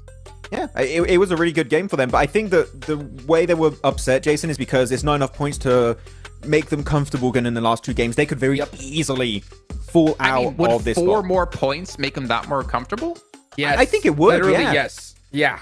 Yeah. Especially when you got Vengeance with 100. I mean, it's the games that you feel like you could have won, right, Max? Like Team Kessel, I think it was so close that they're biting their nails because they know how crazy the last 2 matches of a group stage are. So the fact that they've seen plenty of times where teams don't make it because of one, game, 1 point. Yeah, I mean, they should definitely feel uncomfortable for sure. And it's not just 4 extra points, Jason. Sure, they get the placement point from going from 2nd to chicken dinner team, but you also get possibly those eliminations on IWNRX, and that also pushes them higher. So 8 points possibly in that match would have definitely made them a lot more comfortable in the conversation. And it's good to get it now because going in those Miramars, you're going to have so much uncertainty going in those matches. I mean, hot drops, Jukes, we know they're always a part of the conversation. Are we going to see it happen towards those top teams to make it to grand finals? Or are we going to see it for the bottom teams to just make it to survival stage? They might be a target team here for some of the bottom squads that need to make a final dash into top 11. Well, let's talk about it, right? Let's theory craft a little bit, Max, right? Because I mean, we're the last 2 matches of the day. Hot drops become a necessity, and the last match, again, I can't repeat enough of just how crazy it's going to be. You need those points right here, right now. So, in your opinion, looking at the leaderboards, which teams do you think need a hot drop who? And then I'll go after. I mean, I'm not really going to focus too much on the grand final teams right now because I think that might happen in the last game, not this early. You don't want to give your game plan away, but really at the bottom squads, I think you're looking at Virtus Pro have to do something here because Virtus Pro are currently, what is that? They're going to be 17 points away, right? I think from their spot. So they're around that point. I'm not good at math. But they are technically in reach, right? But they need to also beat the competition above them because otherwise that's a moving goalpost and it makes your entire day for these last 2 matches way harder. So Virtus Pro, for me, even IHG to some extent, that is their final opportunity to make it to the survival stage, is to hot drop, eliminate a team, and get some big point games on the board. I agree with you 100%. I mean, Virtus Pro and IHC need to hot drop, get Soroy, or even Vengeance, right? One of those 2 teams, I would prefer probably get Soroy because right now 145 points, you need to destroy the cutoff team. So if I do not see Virtus Pro, IHC hot drop, then not only is it nail in the coffin, they've given up. They're laying down in the coffin, right? And as far as for the top 3 goes, I mean, FaZe needs to hot drop, I8, Tianba is done for, no chance. But yeah, even Falcons, ooh. Falcons with 13 points on I8, I would say so too. Yeah, if you're Falcons, hot drop, why not? Because I mean, you got no choice at this point. Last 2 matches of the day, you got to do it. What do you think? A bit early. I would say for the top 3 teams, you might want to start hot dropping towards the last game. I think now you don't want to give your game plan away too soon because then teams are going to be wary and they'll be very cautious about you possibly hot dropping the next game. Well, we can sit here and discuss hot drops all we want, but instead, we're just going to jump straight into our penultimate game of Group Red here. It's our first time on Miramar. We know all the teams are in the conversation of either it's top 3 or top 11. Let's see how things are going to wind down here as we drop on in.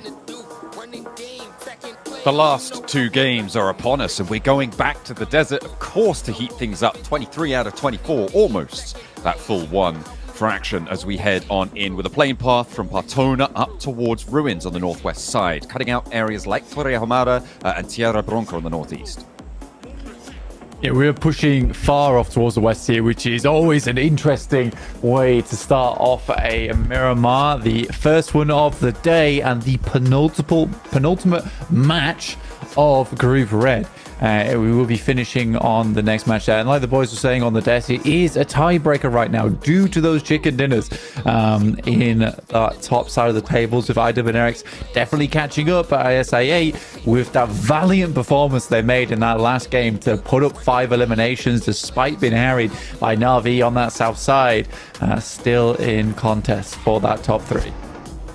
IWNRX breaking out down to the southwest, probably going to head out towards Valle de Mar, play on that west side. I'm expecting to see Na'Vi up on the north coast as well, back up in La Cobraria, so potentially able to split apart there for 2 of our top teams. But Chumasara for TJB, that means that they are going to be close by around that IWNRX position.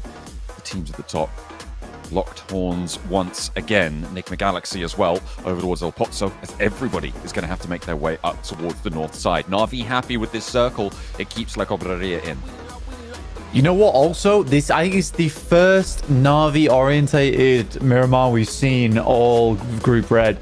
They've mentioned before how they really haven't had much luck on the circles at all in terms of Miramar so far. So again, this is now time to put your money where your mouth is. They get the circle. This should be a position where they can play from.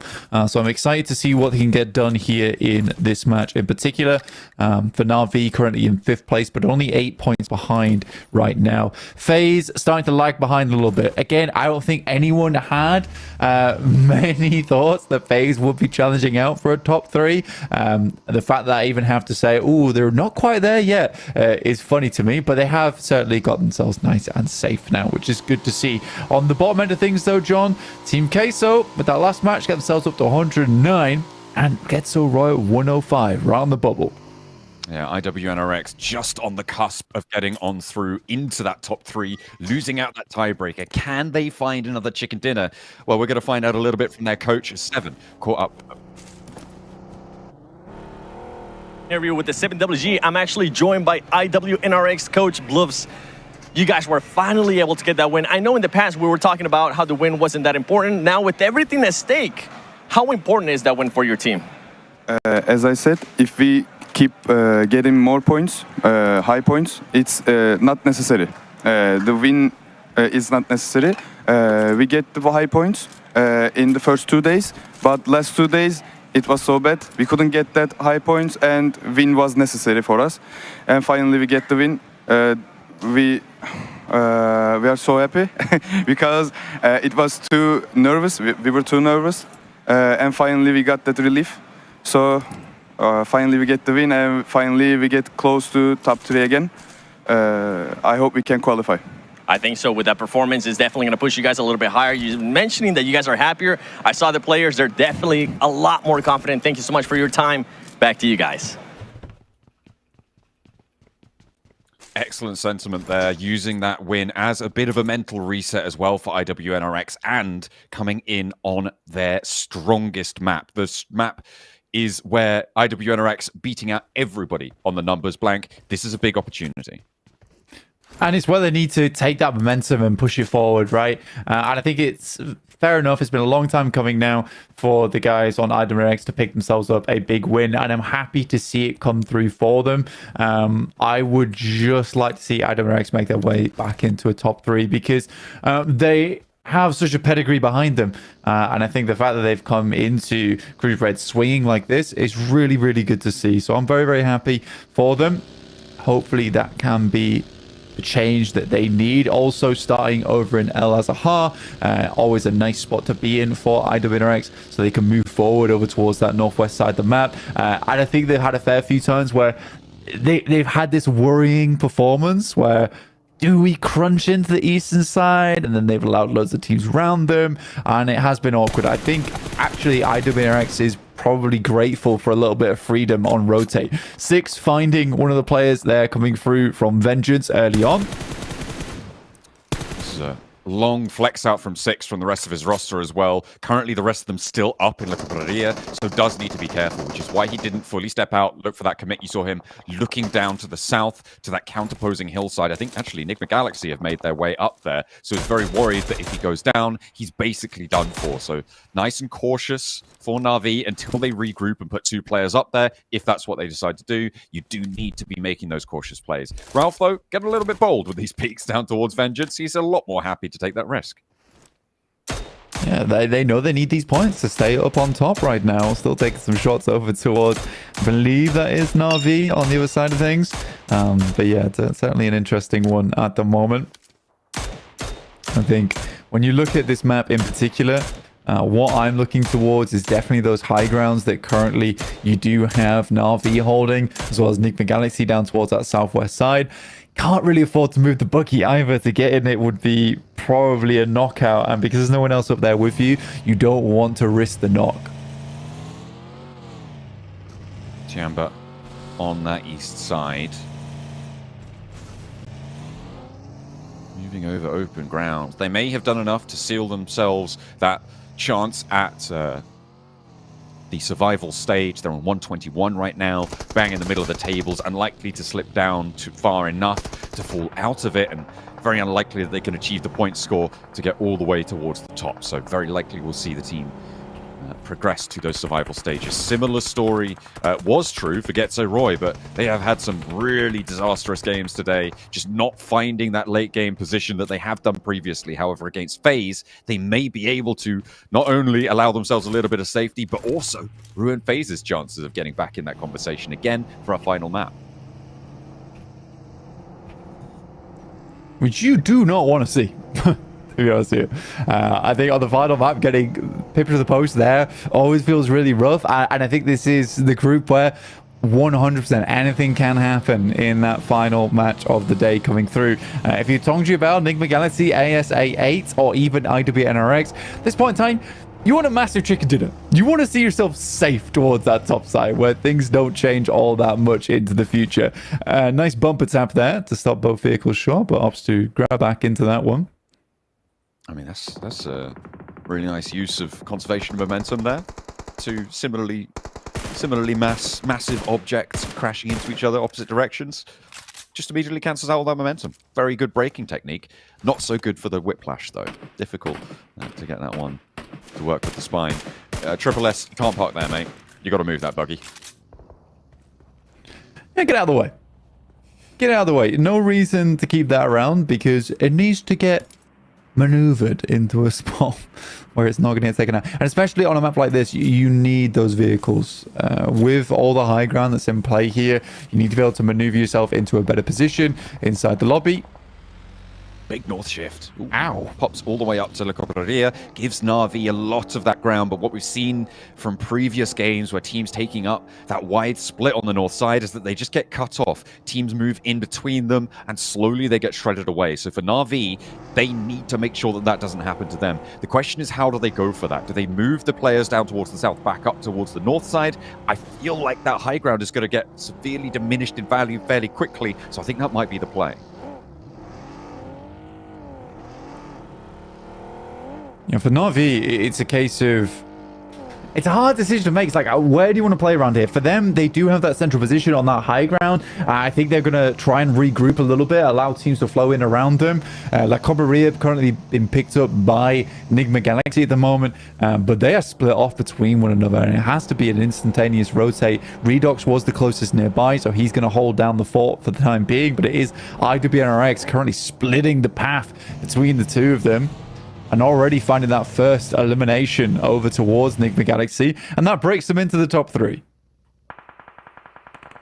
But just by that 1 point, it is so tight. The race just keeps getting more difficult for these teams. TJB, they've had a couple of false starts in the previous couple of games, and they're looking for a little bit bigger of a position to secure that top spot. And it's very unlikely that enough can happen where they do not make it through in those top 3, but it is still possible, right? With 2 big games from IWNRX and ASI8, Enigma Galaxy gathering a couple of points. If they go down early in both games, it's definitely possible. Would need a perfect storm to make it happen, but TJB can't rest easy just yet. Yeah, again, 173 points, although it seems far ahead, when we looked at the jump up coming through from the phase, like, it's an insane grab in terms of points, and that happened in 1 game. Albeit being like a 17 Lima, so it was a chunky match. Tong Jiabao, certainly not safe by any stretch of the word for themselves. Enigma Galaxy losing 1 player, that's the tough thing here for them. They need to play a safe game, they need to play a consistent game. The best way they can keep themselves up here, because, yep, you do have ASI8, Na'Vi, all banging on the doors right now. Enigma Galaxy currently cowering on the couch, closing all the blinds, turning off all the lights. I don't want anyone taking this position away from them. That's me, by the way, on November 5th. Yeah? Yeah. Just turn all the lights off, making sure. Yeah, I should. No more fireworks, please. I'm not home. Why are you setting fireworks off? What's going on? Very scary. That's for anyone who doesn't know. November 5th, the day that everyone in England sets off fireworks. Yeah, my cats hate it. Yeah, that's pretty awful. That's the worst part of fireworks night. The fireworks are pretty, but yeah. Yeah. I just have... I am a big fan of fireworks, though, to be fair. I enjoy people enjoying themselves. But yeah, the cats don't like it, but that's on me. I have cats. I have little earbuds for them. That is true. Oh, yeah, you could get like little ear warmers that cover their... Oh, that would be so adorable. You could definitely sell those. Getso Roy going to try and hold off a push from Furia. And if Furia need to make that bid for freedom up towards the survival stages, you're still hung up on cat earmuffs, aren't you? Yeah, there's a plan. Maybe going to need... Furia maybe need a couple of earmuffs because they don't want to hear what's just happened. They've just lost one of their players. And that's a big cat to go down. Yeah, for Furia, I genuinely think they had a chance, and I think they came in today with some good plays and the right kind of rotates that they were trying to replicate from their day 3. They just haven't quite found that success yet, and the fact they didn't find it in match 2 or 3 means their life just becomes hellish now towards the end game. They know that time is slipping away. With Na'Vi finding the first limb over towards them, likely going to find another here if they can get the shots off. Not quite able to fully connect there. Maybe a res is possible, but it's only one player now left standing for Furia across the way. Silence trying to get Arthurzen back into the mix here, but the bullets just keep on raining down. Na'Vi did manage to successfully regroup here, and if Furia fall, it's all on what around that bubble can do this game as well. If they also go down, it will be a battle in the last game for those 11th, 10th, maybe, well, probably not 9th place spot, but still, 2 of those placements definitely going to be up for grabs. The question is who's going to be able to reach out for them.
if IHC gets 5 points this next game, do you think they make it?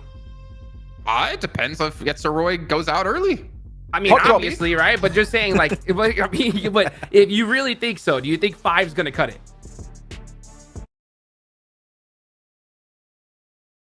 It just depends 20 on how would cut YUDHH plays.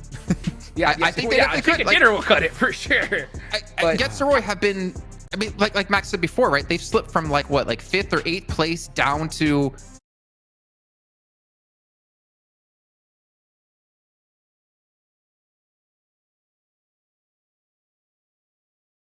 brutally honest about YUDHH. They've had nothing go their way whatsoever. They've had circles go even somewhat close to their initial.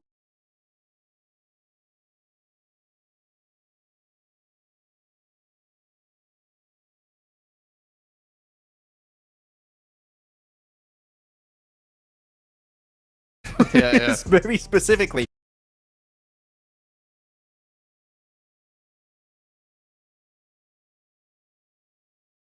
Dream alive.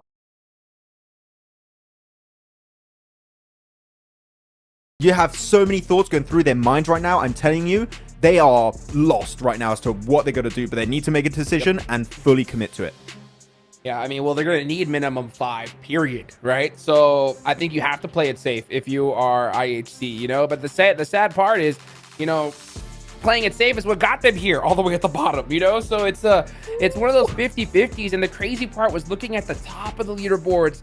I mean, just watching Navi go, what was it, from 5th place all the way to 1st? That's going to make things so much more intense for that top 3 moving on. And I hate to say it, but IWNRX with only 1 point in that last game, man, dude, they got to do something special here if they want to go to the finals. And you know what? The thing is, we talked about it already, but the fact they only got 1 chicken dinner, if it goes to a tiebreaker like it was before this game, they could lose a spot to grand finals because they only got 1 chicken dinner. Which is crazy thing to say, but that literally could be the case. But again, you got storylines. Who's going to qualify to top 11 for the survival stage? Who's going to make a final dash into the top 3? Literally, we could have 2 different teams in the top 3 after this game. That is how close it actually is right now, Jason. So try to predict this. It's impossible. No clue who's going to make it, but it's going to be a close call.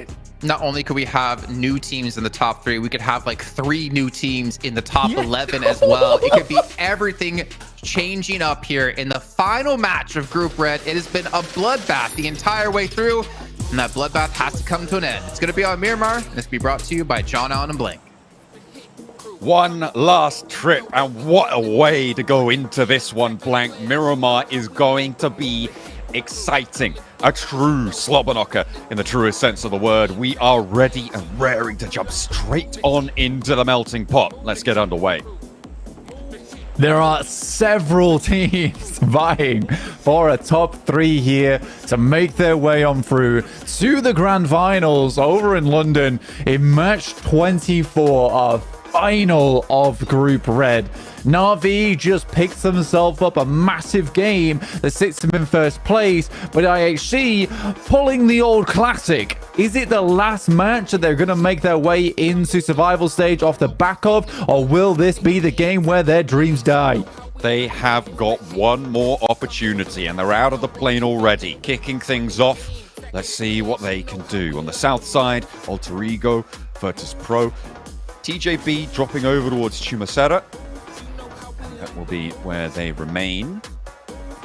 Seeing where everybody else goes. Those teams in crucial positions. Na'Vi likely dropping out over towards the north side, heading up to La Coplaria again. It served them pretty well last time, of course, and throughout the course of this tournament, they've had their ups and downs, but they'll go for it yet again. Everybody around that top end making a tough approach to the tables, but the circle for our final time on Miramar here for Group Red. It's out to the west. It's over towards that northwest side. It's not quite as hard up towards that side of the map than it was last time, so Na'Vi may be slightly worrying about this, but to be honest with you, in 1st place, I think they'll be okay. It should be a confirmation over towards the grand finals, though I'm scared to say anything quite like that at this point in time with the way things have been shaken up the top side of the lobby at the moment, John. IHC 12th place, 104 points, chasing Getso Roy. As Maxman has said, this team, it's sad to say, but they really have not done all that much today. It has been very lackluster, and that is exactly what you don't want coming into your final day. This is where you want to save your strats for. This is when you save all of that final bit of energy to make that last sprint to go through. Teams will start to fall by the wayside as we unfold the goings on of this game. It is all to play for. Team Queso looking to defend a survival stage spot. And Encilio not out of the woods just yet. I mean, it would be pretty dramatic for them or Tianba to drop out of this one, but still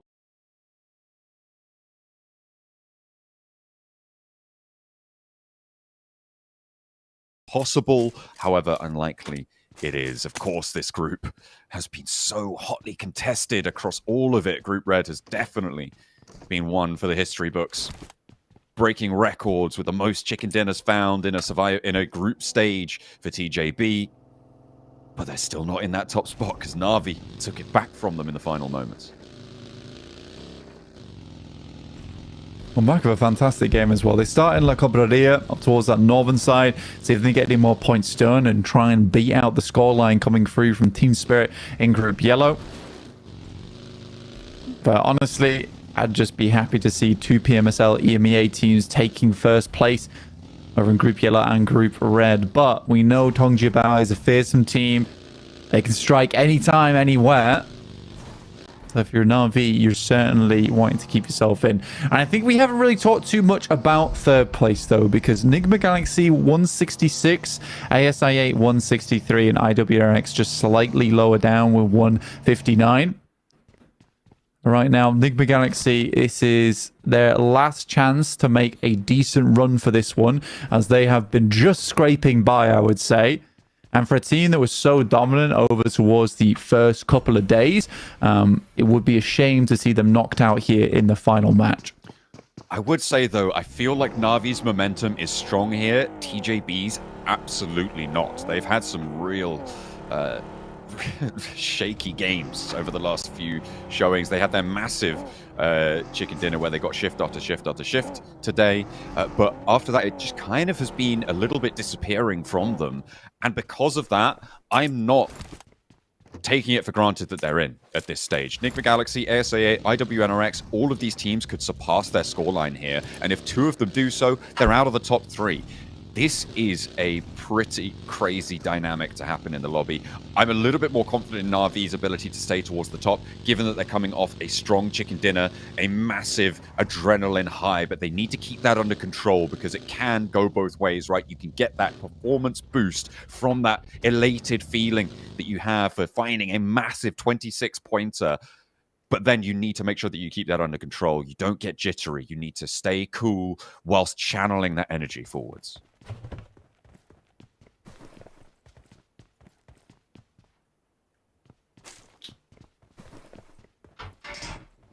Making the most of their opportunity when it comes to them. FaZe, they've fallen a little bit by the wayside. They have had that wow factor game that you talked about previously, Blank, but they haven't really been able to make convincing arguments as to why that is a consistent feeling. It is just these one-offs, it seems, from FaZe, but they should be able to see themselves safe into the survival stage. Furia, in the meantime, on the northeast side, they, again, same story for them. It has not been convincing from them this tournament. They had a little bit of a glow-up, but it has been pushed aside by the teams beneath them. IHC, most notably, up into that 12th place now. Vengeance losing their first player on Yamak, player that has put up quite a performance for Vengeance as well. Maintaining their presence inside the lobby, so losing Yamak early. For Vengeance in 13th place. It's not quite a death sentence just yet, but it does not feel good. It's a real rough time for them. I mean, everybody has got to be so nervous. I think probably the team that is the calmest right now is potentially FaZe in their scenario, right? It's very unlikely that they can jump too much further up. Similar story for Tianba. So I'm interested to see what they do with this match because everybody else needs to defend or attack on these tables. And with Vengeance losing that player early, the 101 starting to look terminal at their scoreline. Virtus Pro, for them, it just feels sluggish. The performance feels sluggish. They feel out of sorts right now in 16th place. But even so, 16th place has a chance. It's so close. To ladder up. Even 16th place has a chance to get into survival stage, but I just don't think the energy's there for Virtus Pro right now. I think that's the difficulty. Everything they've tried to do has gone wrong over the last 5 matches. They've been able to put up points here and there, but again, when it comes down to those final moments where it really is a do or die situation, they've died. No doing. No doing. And it has been their undoing so far. So hopefully they can tie up this tournament with a little bit of a stronger performance, even if it's not enough to get towards those top 11, right? You have to feel like it's maybe, if nothing else, a good morale booster to be moving forwards into the next season as players, as a team, to be able to show that you can. No, you do have talent. It's just that this lobby was really bloody hard, and it absolutely has been, and that is indicated by the fact that literally any of those bottom 8 teams could be changed around, and it would be a reasonable result to see at the end of this match. Ooh. The circle shifts down to Picardo Blank. Southeast shift on this one as well is really uncomfortable for a lot of our teams. As you can see here, so many of them are on that northwest side right now. It's not an easy spot to be playing in. IHC on that western edge is a team that everyone is holding their breaths about. Can they make it through, as they've got Tongjiabao ahead of them? Further down towards that southeast side, there's Incilio. How do they progress through inside this lobby? TJB have Godless on a lock-in. All 4 of their players surround with a DBS at his side. That's all he's got that stands between him and elimination here. And the first blow to be struck against IHC. But in comes the backup. A drop down, and Flower goes down first. That Triple S can't quite handle it. The rest of the team are coming on in as well. And quick succession, but Godless does go down to a spray from Longs. IHC committing to this, their last chance to make the tables, and against the table toppers themselves who got dethroned in the last match. Can they take them all the way down here? Going down early for TJB would be disaster, but another of IHC fall. A massive fight for the impact on the overall standings here. Blank and TJB need to hold on, but he goes down to Rogue. IHC extracting value, point after point from TJB's side, and it is disaster as they lose 1. As both teams going down to 3. Demo needs the res. He's across the road, and Rogue is in with the nade. Looks for the cook over towards 676, and he finds it. Big. TJB now again on the ropes as the crash comes back in from Ziol. Rogue and Ziol looking to take on the 2 from TJB themselves. It is so down to the wire, and in the first fight, everything could be decided. IHC making their breakout versus the second place team. Team Queso. The team with the most chicken dinners. Team Queso on the side as well, taking shots. Oh my days. Rogue is down. 1 player left alive. It is IHC in a 1v1. Rogue gets flushed out, and IHC's dreams might just be shattered in these moments. They go for the res, but so does the enemy team. A long-range nade, though, heads across. Doesn't quite do the damage.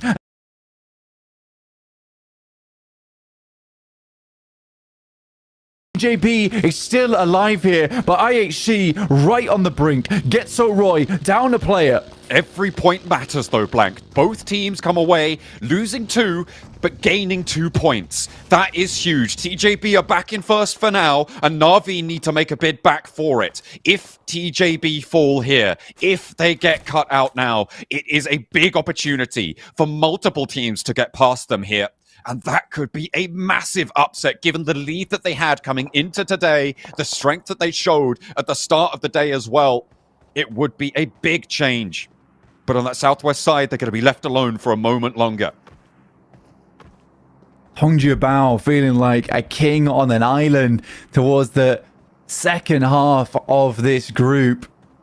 Now finally the boats are arriving. This island is now occupied and honestly looking to dethrone Tongjiabao and exile them from the top 3. They are not that far ahead, and it's likely that ISIA as well as IWNRX could ladder up over the top of them. But it will take some ginormous games, and it's down to ASIA and IWNRX to make that happen here. And Tongjiabao's just got to live. They're still on that southwest side, out of the way, out of the action. Team Queso has oversight. Nigma Galaxy's wrapping round on that western edge as well. The power grid, the center of the universe for right now for these teams. It's all that matters. The high ground in the middle of the circle. FaZe and Getso Roy both trying to take control of it. As Furia looks to move up the mountain towards it. Virtus Pro try and stop them in their tracks. Two teams towards the bottom of the tables. And both of them, as we've said before, with a potential opportunity to move on in, but there are shots coming through. It's the Falcons to chime in. And the third party peek over towards Virtus Pro takes Tixi out of the mix. This is Virtus Pro's last chance. Like I said, the energy wasn't quite there, and they have to lift themselves up somehow, some way. Someone's got to prop this team. And shots from the backside, it's East. Oh, no. Finding the off angle, that's 2 down, and Virtus Pro might be our first team to be leaving the tournament here in Group Red. But a Fury are going to beat them to the punch. Well, you're going down, we can go down faster. Let's see who can do it first.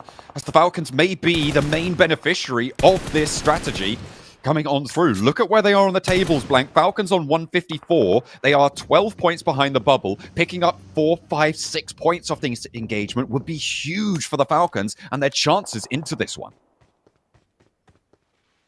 A spot onto Icy. Both knocks not quite gone through yet. There has been a regroup and a reassess on the res attempt. Smokes go down to try and allow this one to get up. They get all 4 players back up on their feet, so a good recovery from Virtus Pro. They know how much it means to them. Furia in a difficult position, careening on the outside edge. Shots go through some more, and Top is just lighting up these vehicles, both down to around about half health. Furia slip away, slinking off into the distance. Top sending them off with a parting gift of a spray down from an M4, but doesn't quite connect enough to get a point here. TJB, they're making their move. Blank, that's to IHC. They're losing another player, potentially. If the bleed out comes in, the blue zone is here. It's not going to be looking super resable. And IHC maybe not confirming now, but the blue zone should just crash in and make it unresable. I think that might be it. TJB are in stage 4. I don't think you can get this one back up. Flower should just be a goner here, and Longs is committing. In the meantime, Na'Vi are in a fight with Furia. Lemon, he's on his own. He's taken 2 down, but that might be a little bit too much for him to chew, even if he is Lemon himself. Na'Vi towards the top of the tables. DJB losing players to Renox coming on in. You deny the point to IHC if you get the revive, I imagine. But in comes the crash. The rest of Na'Vi are here to play. 2 pivotal fights on this fight will unfold now. A Furia from the bottom of the tables could have a massive impact, but there's only 1 player left standing against Na'Vi. Six and Puncher trying to break out wide. They've already lost Lemon, and they don't want to lose anymore. Nade goes through, denies that res attempt. Another nade from Arthursin. Furia, 1 player left remaining. Na'Vi somewhat isolated on this engagement between the two of them, but they need to be quick as the res start to pile on in. Oh no, IHC down! IHC are out! Blank! That's it, they haven't been able to make it. That denied point doesn't put them in the tiebreaker with Getso Roy, denies them any other opportunity, and TJB with the res deny the access for the reigning champions. It's anybody's game now. The throne is empty. IHC out is such a big deal. A lot of re-aggresses here coming through from Na'Vi onto Furia. Furia currently in 15th place, had a chance. Nice nade, doesn't quite do the damage. Silence on that top side, desperately just about getting rezzed up. Another nade goes through, but not quite anything found. And so much smoke cover in play right now for Furia. And Na'Vi is struggling to find these knocks. This could be good from Flip. Koyovsky trapped in a corner now, and the nade was there. The first nade on the stairs pushes him back off. He knows there's an aggression from the window. Pushes him back. The Molotov keeps him penned in, and it is perfect utility usage from Na'Vi to seal the deal without going for the peak. A nice assault onto the ground floor, though. There's still 3 players to go. They're letting this one drag on, and Furia still clinging to it. Na'Vi wanting to push TJB aside, who have managed to make their way on through for the time being, but still 3 up and 3 down on the southwest side of San Martin. It is still all to play for. 6 nade in, spray down through the window, but Silence stays alive. Massive damage. This might be time to toss a quick nade up the stairs here. Great shot from the sidelines, though. There's the nade in towards the top. Still doesn't find too much of it, but it is now a 2v3. Flip is holding his own on the outside, but nice shots from the S12K will blast back Flip. Pushes him back to that roadside now, but Arthurset goes down next, and it's still pair fires maneuver here for Na'Vi, making sure that they can pick up these points, chasing down TJB, and they get the wipe against Furia, the second team to be confirmed out of Group Red and out of PMGC. TJB now in second place once more. Furia bites down the low in the start of that fight, but leaves a bitter taste in their mouth as they will exit from Group Red. Na'Vi just about holding onto their first place currently, like you say, with Tongjiabao down into second. Enigma Galaxy not out yet with 3 players, and it looks like Tongjiabao has been found on the outskirts. Virtus Pro in a fight against Tianba. Tianba in the middle of the tables, looking safer than Virtus Pro are, but right now Virtus Pro seem to be a little bit in the lead on this fight. The backup from Tianba is slow. It's sluggish. Shan now finally in with those nades under the crag. It's so dangerous for Virtus Pro to leave. That next nade could seal the deal, but a big one up on high. Launched straight back into his face there. And Virtus Pro trying to stay on in with it. The nade dropped at his feet, and there's the light up from the off angle. 2 players down from Virtus Pro, and it's only Icy and Koa cowering under Pride Rock. The shelter from the top rope, and it's the Falcons above them, perched on high, who could change everything. One Mongolian team goes down and another steps up here for Falcons. They start to cross open ground versus Tianba. 2 eliminations found, but a long, long journey ahead of them to try and get up into a top 3 scenario. The nade's going long here, not quite finding Virtus Pro. In the meantime, it's Vengeance up against Enigma Galaxy. Doing damage going both ways at the moment on that northwest side. Such an important time for Enigma Galaxy as well. Falcons are making their big strike towards the top, but Enigma Galaxy looking to try and hold on to those spots. They are in third place right now, Blank. Going down here would be disastrous. IWNRX and ASI8 are clashing on the south. There is so much popping off here that means so much to so many. And IQ, first blood drawn towards him in that engagement. Falcons finally take down Virtus Pro, a 4th team to go down. It's only Alter Ego who can change our survival stage now, but it's the top of the tables that draws the focus now. IQ falling short, IWNRX. This is such an important fight for them to ladder up above ASI 8 into 4th place and challenge for a top 3